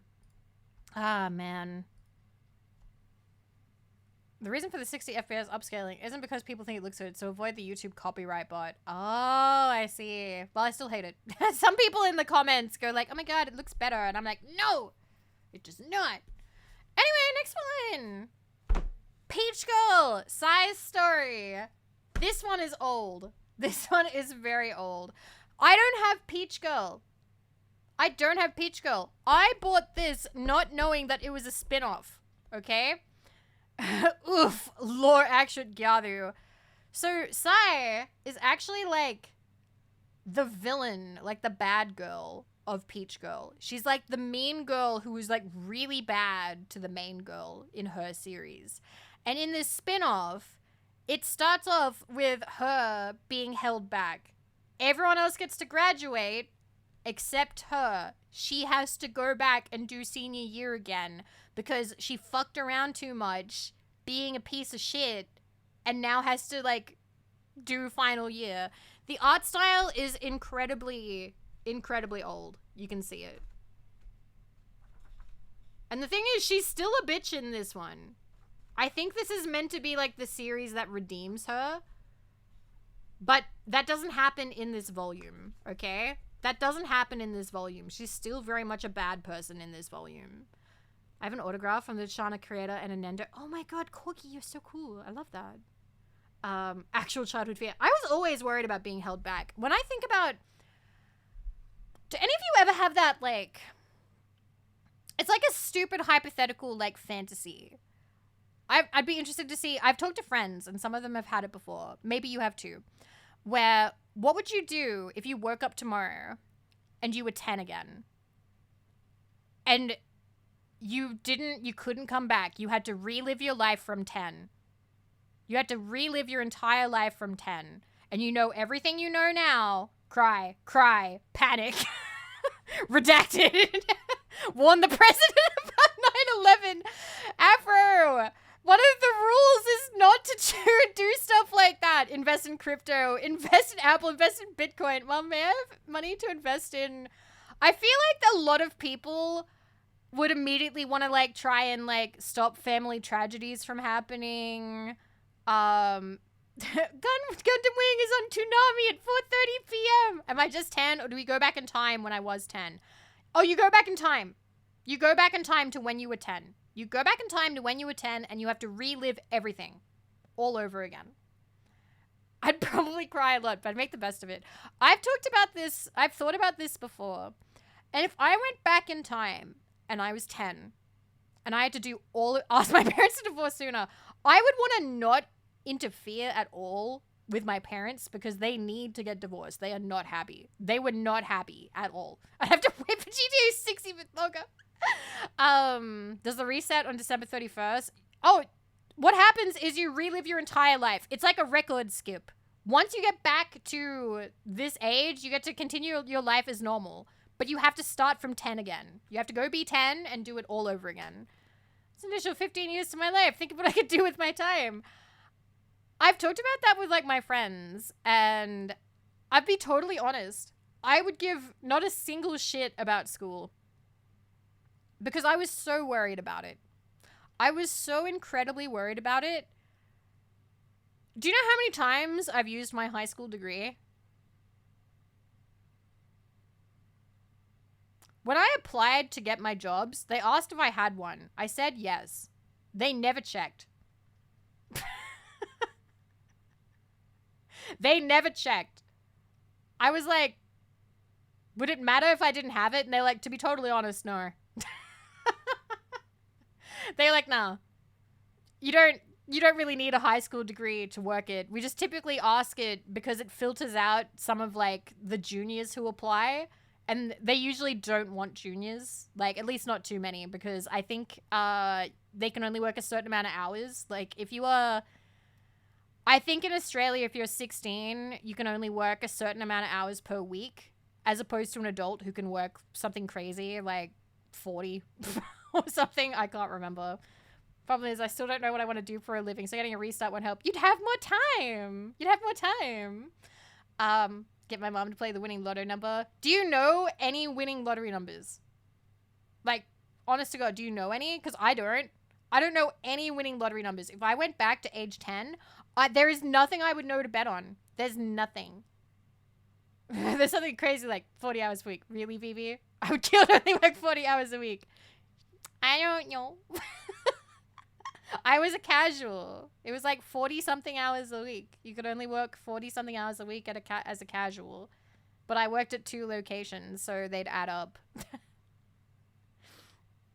40 is the dream. Anyway, I'm sorry. I'm sorry. I live a privileged life. I'm sorry.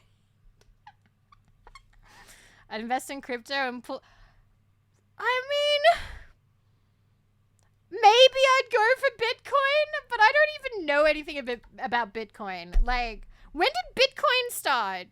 I don't know. I don't know.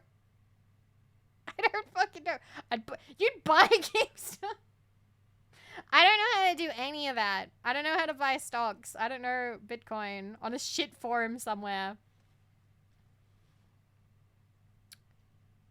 I wonder if I'd be able, like, one thing I've talked to, like, Just Friends about this. I talked to the team Just Friends. But the thing is, I'm the oldest of Just Friends. So, if I went back in time to when I was 10, majority of them were not on the internet when I was on the internet at age 12. I would not be able to find them. Because a lot of them are, like, 5 or 6 years younger than me.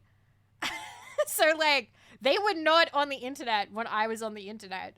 So, like, I wouldn't be able to find my friends sooner because we were too spread out. Like, I was on some shitty anime forum that I love to pieces. And Weishi is, like, he's 30. He's turned 30. So, I think Weishi's 30, Bakin is 30, and Aito is turning 30. Which manga would you spoil? Oh, God. What? Oh, I'd go on forums and, like, spoil the endings. Hey, guys. Naruto has a shit ending. Oh, yeah? What happens, Vivi? So, like, she's, like, I don't remember her name, but, like, the moon.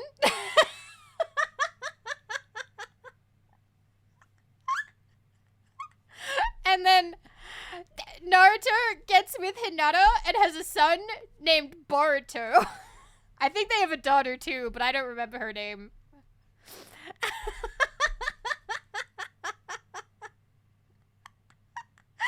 Oh my fucking God. Yeah, I don't think that going back in time, like, there's so little I'd remember. There's so little. You can make bets with folks on how movies and shows would end. That's true. That's true. Alright, I'm putting Peach Girl away. That was a fun little tangent to go on. Did you have one of those elaborate forum signatures? It wasn't that elaborate. I didn't have like an image or a GIF because I didn't know how to make those. Instead, I would just copy paste song lyrics into my forum signature, and it would like just be like whatever my mood was at the time. Don't know sports stats, otherwise you could go to Vegas and sports bet. I don't know how any of that works. I don't know how any of that works. Like, there's also the idea that if you're 10, you're kind of limited, right? Like, I don't know what life was like for you guys when you were 10. Maybe it was different. But I couldn't leave the house alone at age 10. Like, I didn't have that kind of freedom. Like, my parents would be like, where are you going? What are you doing? Like, I didn't have, like, that kind of ability to just do whatever I wanted. Actually, I think when I was 11, my parents let me walk to a friend's house, which was, like, 8 blocks away. At age 10, I was left at the house alone.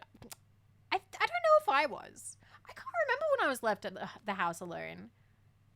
I don't remember. Parents just kind of... I was allowed to wander the block and go pet local neighborhood dogs at age 11 or 12, but I don't think I was allowed out at age 10. Definitely not, like, 8 or under. I'd get on the YouTuber craze, so with so little competition I could get into the big leagues. That is true! If you got into streaming early, you know, get into like the Minecraft. You could be like a huge Minecraft streamer and you'd be set by now. If you really like kicked off that, or what were the big things? What were the big things that people streamed and then became big? Like, it was Minecraft. What were the other things that people played? Was it like Warcraft, like World of Warcraft? I didn't have any actual freedom until I moved out. Ouch. Short form skit videos. CSGO, maybe? Indie horror. You're right, indie horrors. Yes, because that's Critical. I remember that was what I found Critical from. And also, what is it? Yeah, Happy Wheels, PewDiePie. I remember playing stuff like that. And Markiplier. Wow. CSGO was 2014. Okay, so that's a little bit later. But yeah, you could become the first VTuber. Do you guys reckon you would? If you, like, went back in time and you knew that the VTuber craze was happening, would you be like, fuck it, it's time to do it. I'm throwing my hat in the ring. I'm going to be one of the very first VTubers ever. I definitely would. Oh, yeah. I'm 33, so I'd be back quite a bit. You're a year older than me? Or, no, I'm going to be 33 in October. So, yeah, we'd be, like, early 2000s. We'd be early 2000s. Absolutely not. Also, 3 years! 3 years! Thank you! Thank you, Potato! Thank you! Thank you, thank you. I'm gonna be a purple-haired, I'll kill you.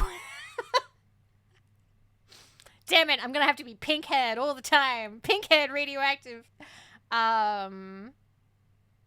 yeah, I don't know. I know that's a really stupid, like, hypotheticals are dumb, right? They're stupid. They're a waste of time. But I like doing them sometimes, just like, to sort of lay there and be like, I wonder what things would be like if this happened. Anyway. We gotta keep packing. I want to finish this box before I go to bed, because I am getting a bit tired. It's been 2.5 hours. So the next one, there is a weird little ball of dirt, and there's a rock. There was a tiny rock in this book. You see that? It's a tiny little pebble. There was a little pebble in here. What the fuck? The closing price for Bitcoin in 2010 was 30 cents. If I could buy even 10, that would be huge. Oh my god. Can you imagine? Like, rock, free rock. I'm just thinking, like, having that level of money would be insane. I would just go around, like, I'd have so much.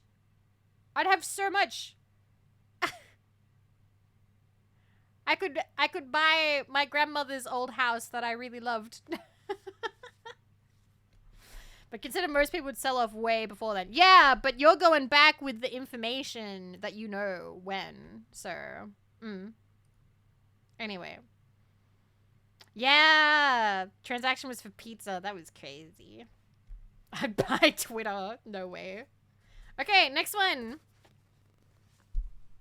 Replay.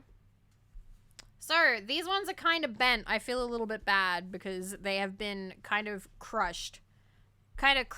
In the storage box. So this one is by Christy Lewinsky. So I remember they were on DeviantArt, and I don't know if you can tell by the facial shape, but they used to do a lot of Bleach fan art. And they actually went semi-viral-ish on DeviantArt because somebody accused them of tracing Bleach art or something. But they were just really fucking good at doing the Bleach style. It wasn't a trace. And I remember people being like, oh, wow, like, I remember this. The rest of their stuff doesn't really look very bleachy, but you can see there's, like, a little bit in the front on that looks a little bit like it.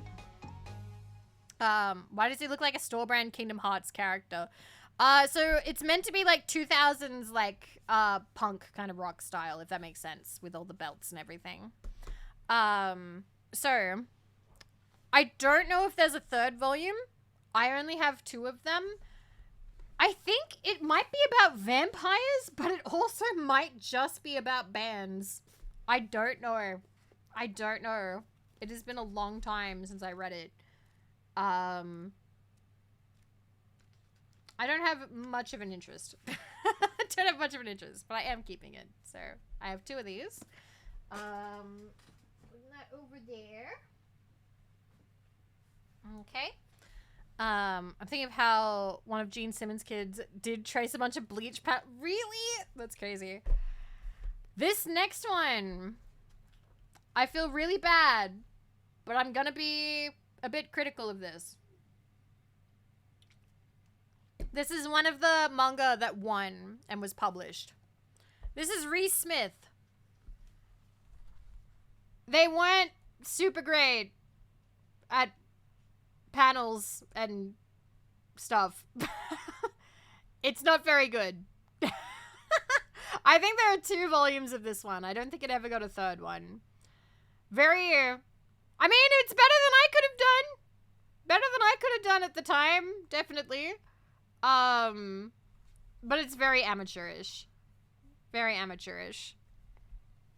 And so that was another one of the Western ones that I picked up because it was cheap and available.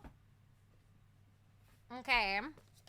And then one of the last ones that I got from the pile is Because You Smile When I Sing, which is by Natsuki Takaya, who is the author that brought you Fruits Basket. So if this art style looks familiar, that's because it's the same person. It's from various times in their career, though. Some of the stories are older. So some of them are drawn, like, much longer ago. The noses are about to kiss. That's the point. But yes, this one is another one by Chung-Yi. And we're putting that one away. Did that have anybody? Oh, yeah, and underneath the cover, it was just in blue instead. Put that one away. Okay, so let me Come here. Ugh. Alrighty. Oh, this is gonna be. Yeah, this is gonna be heavy, but that's all right. They have to go in. They have to go in a box, and they have to go in together. So there's no way around this. All right, this next one is very near and dear to my heart. Good night, Andrew. Good night. This next one is one of my favorites. I originally was introduced to it from my friend Sonia. Say hello to Chrono Crusade. Chrono Crusade has one of my favorite art styles. I love Daisuke Motoyama's art very much. I have all of the volumes.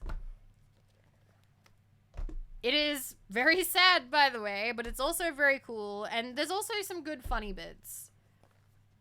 But as it gets on, it's a big one. It's a big one. I really liked Chrono Crusade.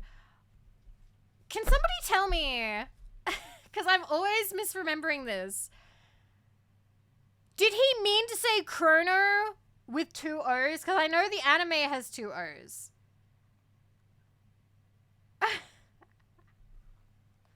Is that really a...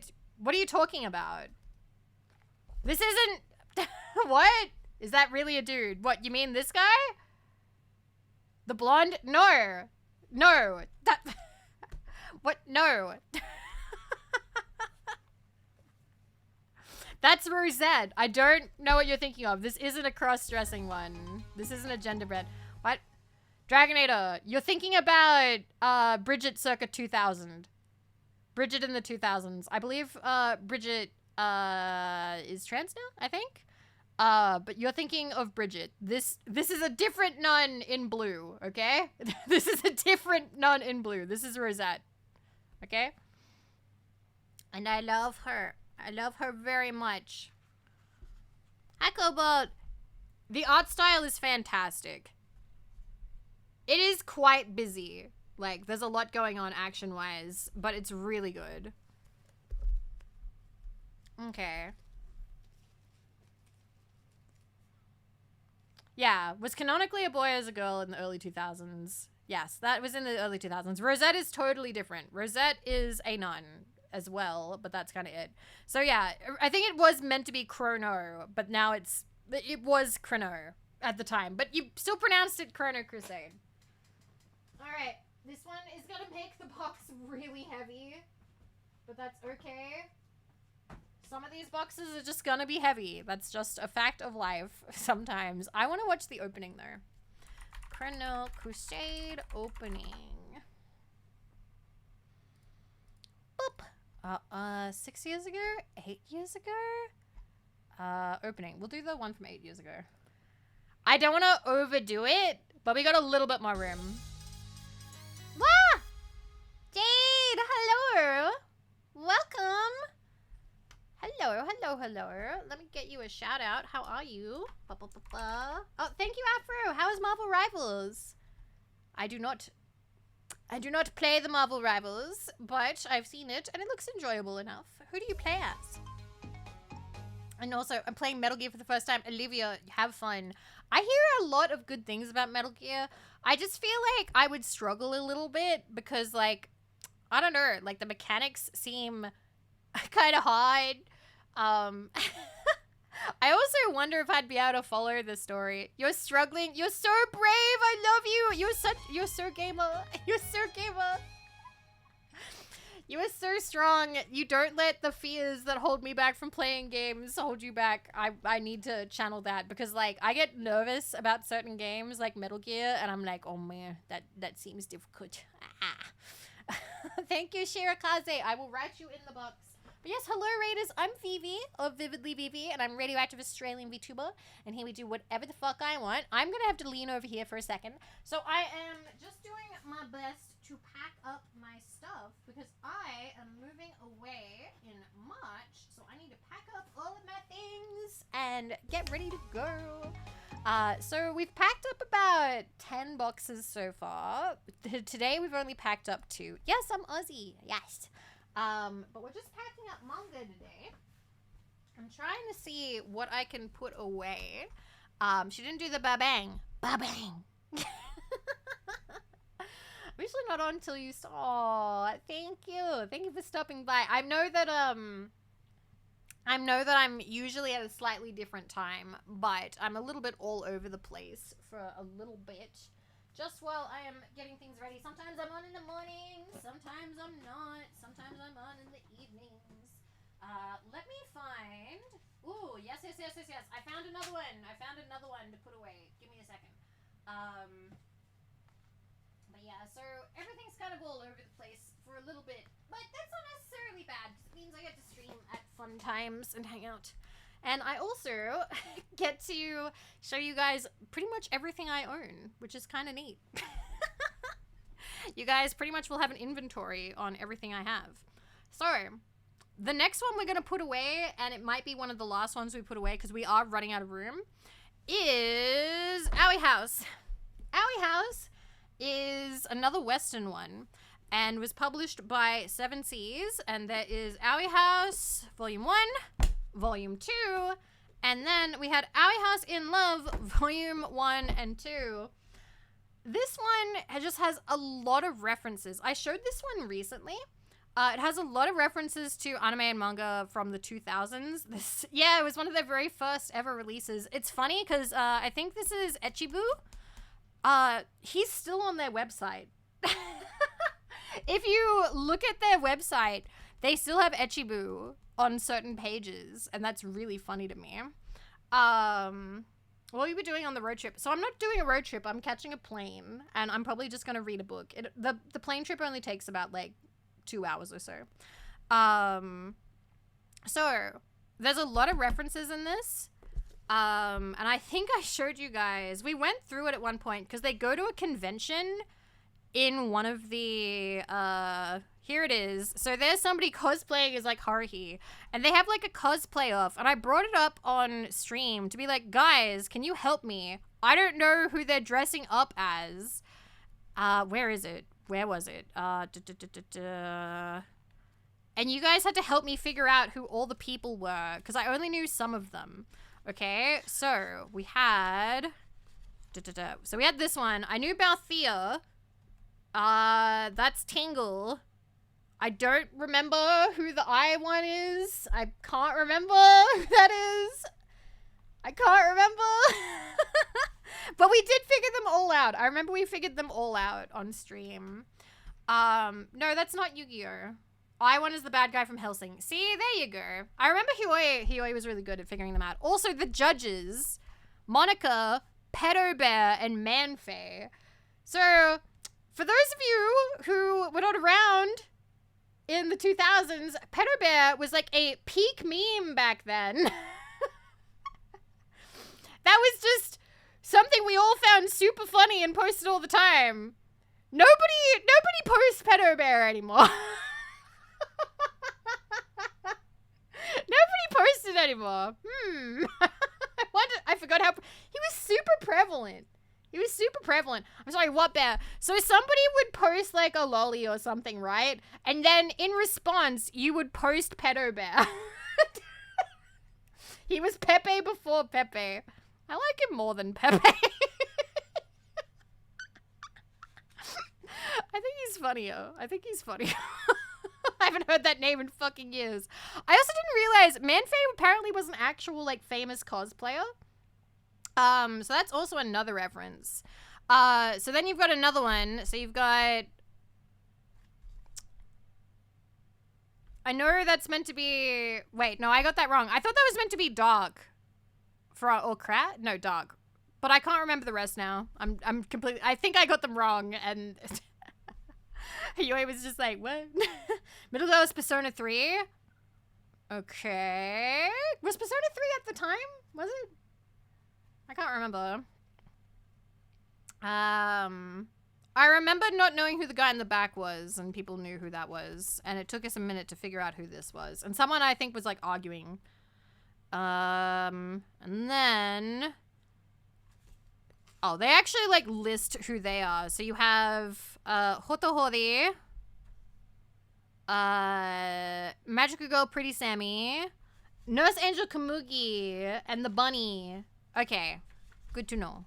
Good to know. See, you guys are good at this. I like this. I like when stuff with references comes up because I feel like we have, like, a good crop of people who can recognize references. This is the audience that I have always wanted. And then he's dressed up as Ray. And Lum? Read or Die? Can't remember. Venus versus Virus on the left page. Okay. And I can't remember. Dirty Pair at the top. Oh, okay. So yeah.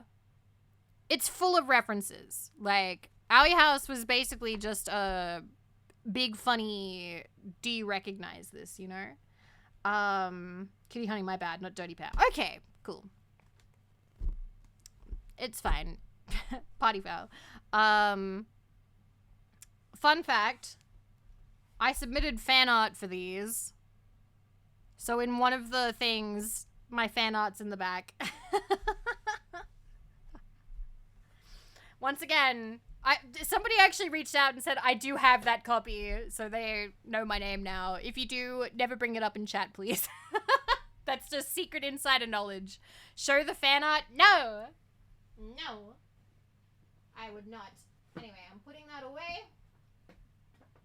Okay, I can fit a couple more. I can fit a couple more. A couple more, I think. Okay. What fan art? I drew the character Morgan, which is the redhead. Alright, I can fit a couple more.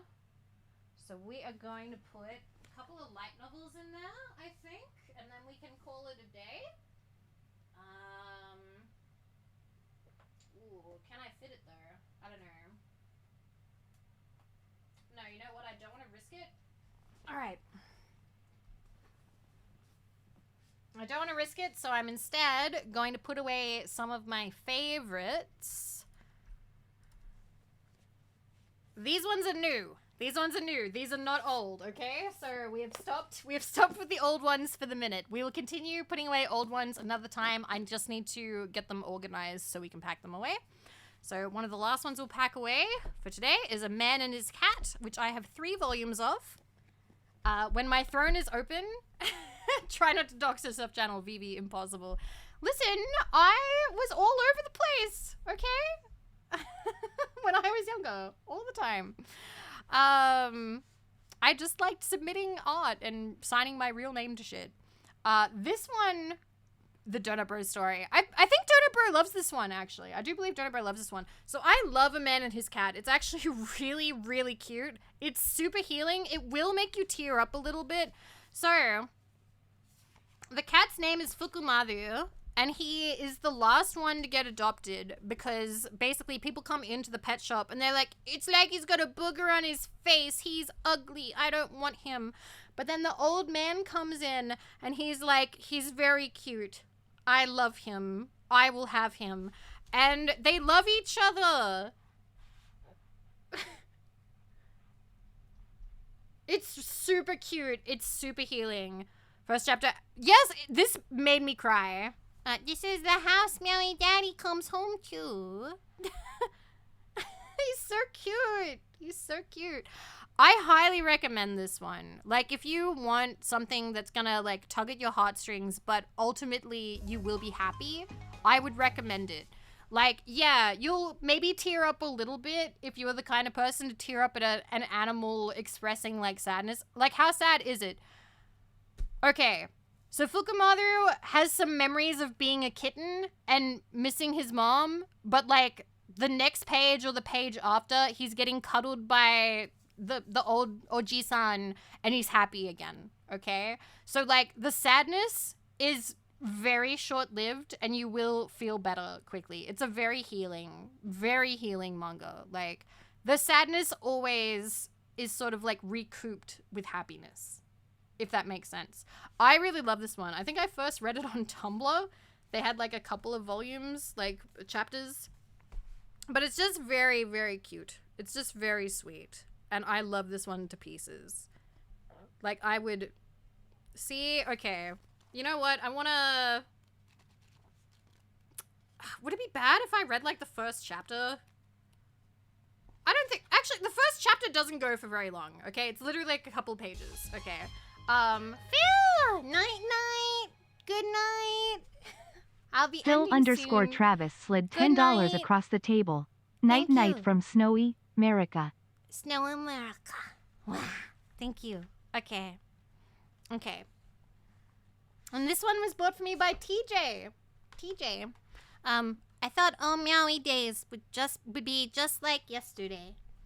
I am a cat. I'll be turning 1 any meowment now, but I still don't have a name. And there's like a little kitten there, and a little kitten there, and then he's all big. And it's like, oh, look at the little Scotty. He's so adorable. But that price tag, ouch. How about this one? He's cheap. Ew, no, he's not cute at all. He's not even a kitten anymore. I want a kitten. Yes, of course you do. Here we go again. Everyone always says the same things. That one's ugly. Snot face. I want a tinier kitten. By now I've given up. Nobody wants a cat like me anyway. I'd like this cat. Say what, meow? Is Pops here some kind of idiot? Does he want me as a present for his wife or his little girl? They'll hate me. I'm telling you. I don't want to be returned goods. Please don't get Meowy hopes up. Is he a gift, sir? No. I just decided I wanted him. He's so very, very lovable. I want you for my very own. It is very cute. It is super, super, super cute, okay? So it's that kind of sad. Like, you know, you have like a page where you think it's gonna be sad, but then it makes you happy, okay? It is super adorable. The way you do his voice is so fucking cute. Ah, thank you. But yeah, I recommend. Like, highly recommend. I like this one. I gave it a good review.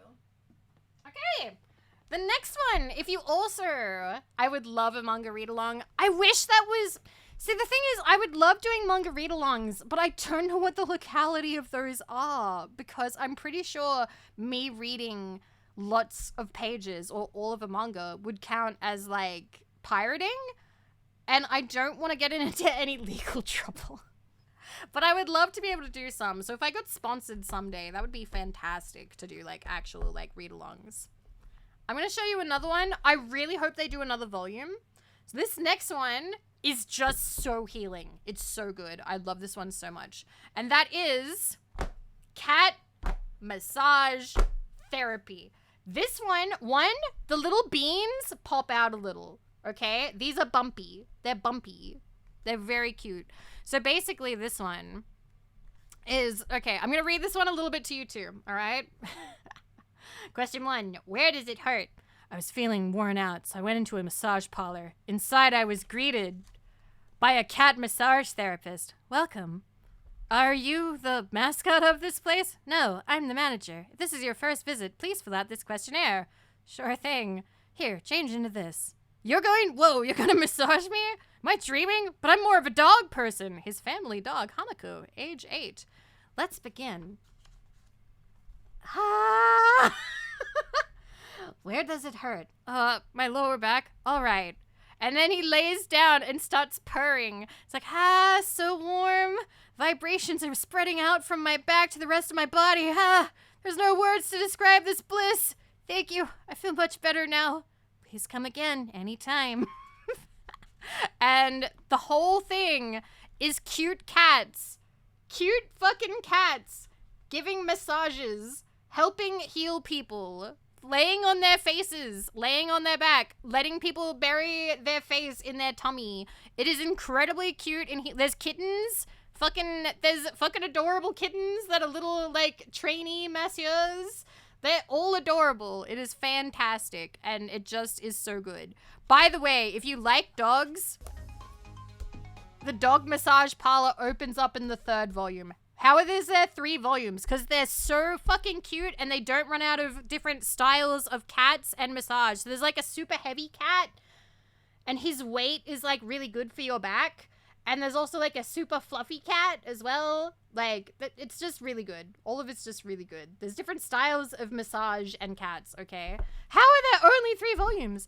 I want there to be more. I want them to be more. I highly recommend this one too. This one is really cute. This one is really super cute, and I really liked it. So if you are a cat person, or you know someone who's a cat person, they might like that one. They may enjoy it.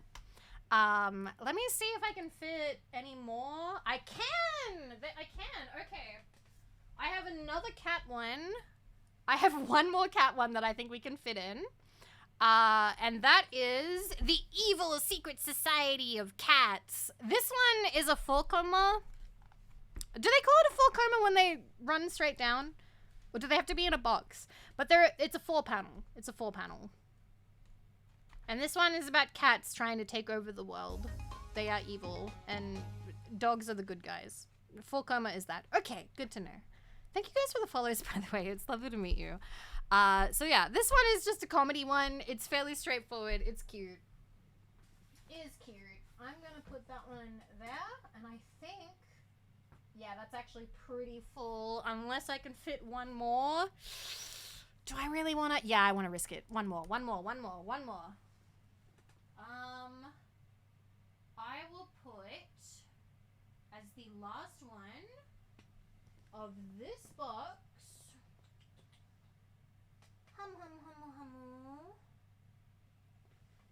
Oh, wait. Found it. Found it. I knew it. I knew I did. I actually have 2 volumes of the Evil Secret Society of Cats, so I'll be putting this one away too. Okay. So let me put that there. Ta-da! All right, that's a box. That's a box. Is that a bread keyboard? Yes. I have a keyboard that looks like it's made out of bread. That's the one.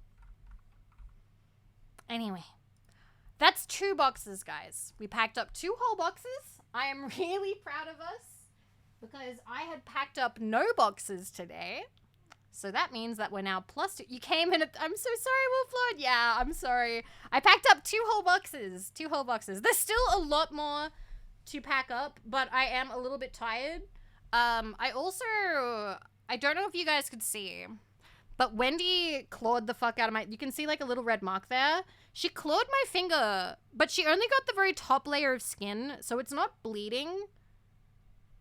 I kind of want to put a band-aid on it because it kind of hurts. I just woke up for work. I hope that work goes by quickly. I hope that it's a nice day. Thank you for stopping by before you go to work. Packing always sucks. Can I be honest with you, Sellout? I've had a really good time packing with you guys. It's actually really fun. I've been having a lot of fun packing up with you guys. I don't know. It's making me excited about the future, about having like my own space and being able to stream and organize myself better. I feel like it's going to be good.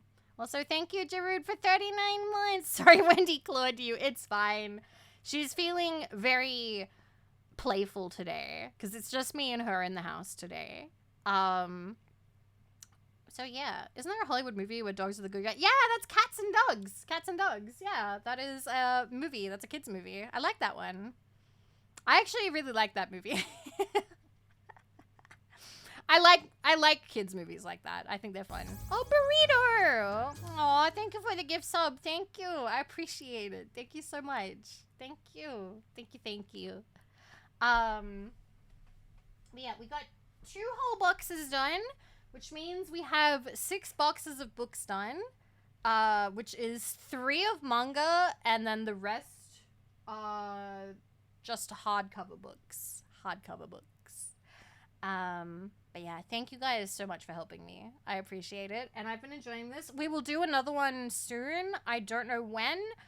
I just need to make up another thumbnail. I still have a couple of boxes, so we will be doing that soon.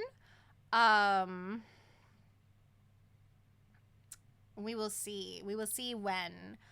So I don't have any real plans for stream today.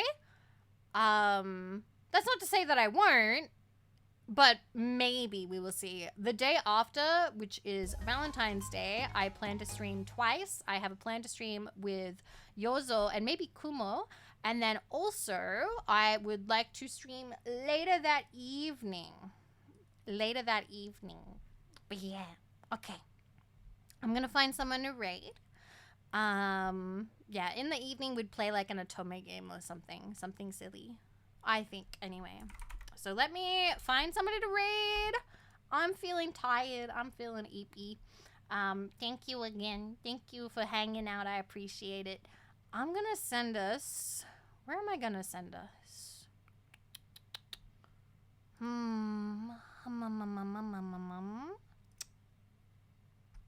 lot of people chatting today. Huh.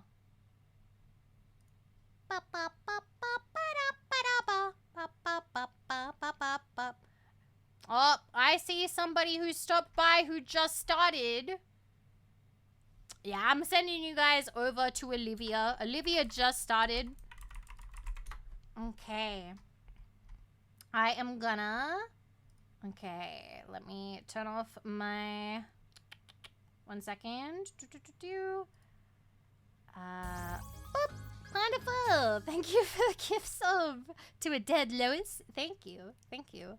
I'm gonna send you guys over to Olivia, who is playing Metal Gear. Pink Barbie solidarity. Yes. From one pink Barbie to another. Okay. Boop. And boop. Thank you guys so much. I'm feeling super sleepy now. I'm feeling super sleepy. We did a good job. We'll do this again soon, okay? I don't know if we'll do it again today or, you know, in the next 24 hours or if I will wait a couple days. But we will continue packing until it's all packed away. Yeah. All right. Good night, guys. I'm starting to, like, lose my voice. My mouth is, like, getting all dry. All right. Love you guys. Bye-bye. Bye-cha.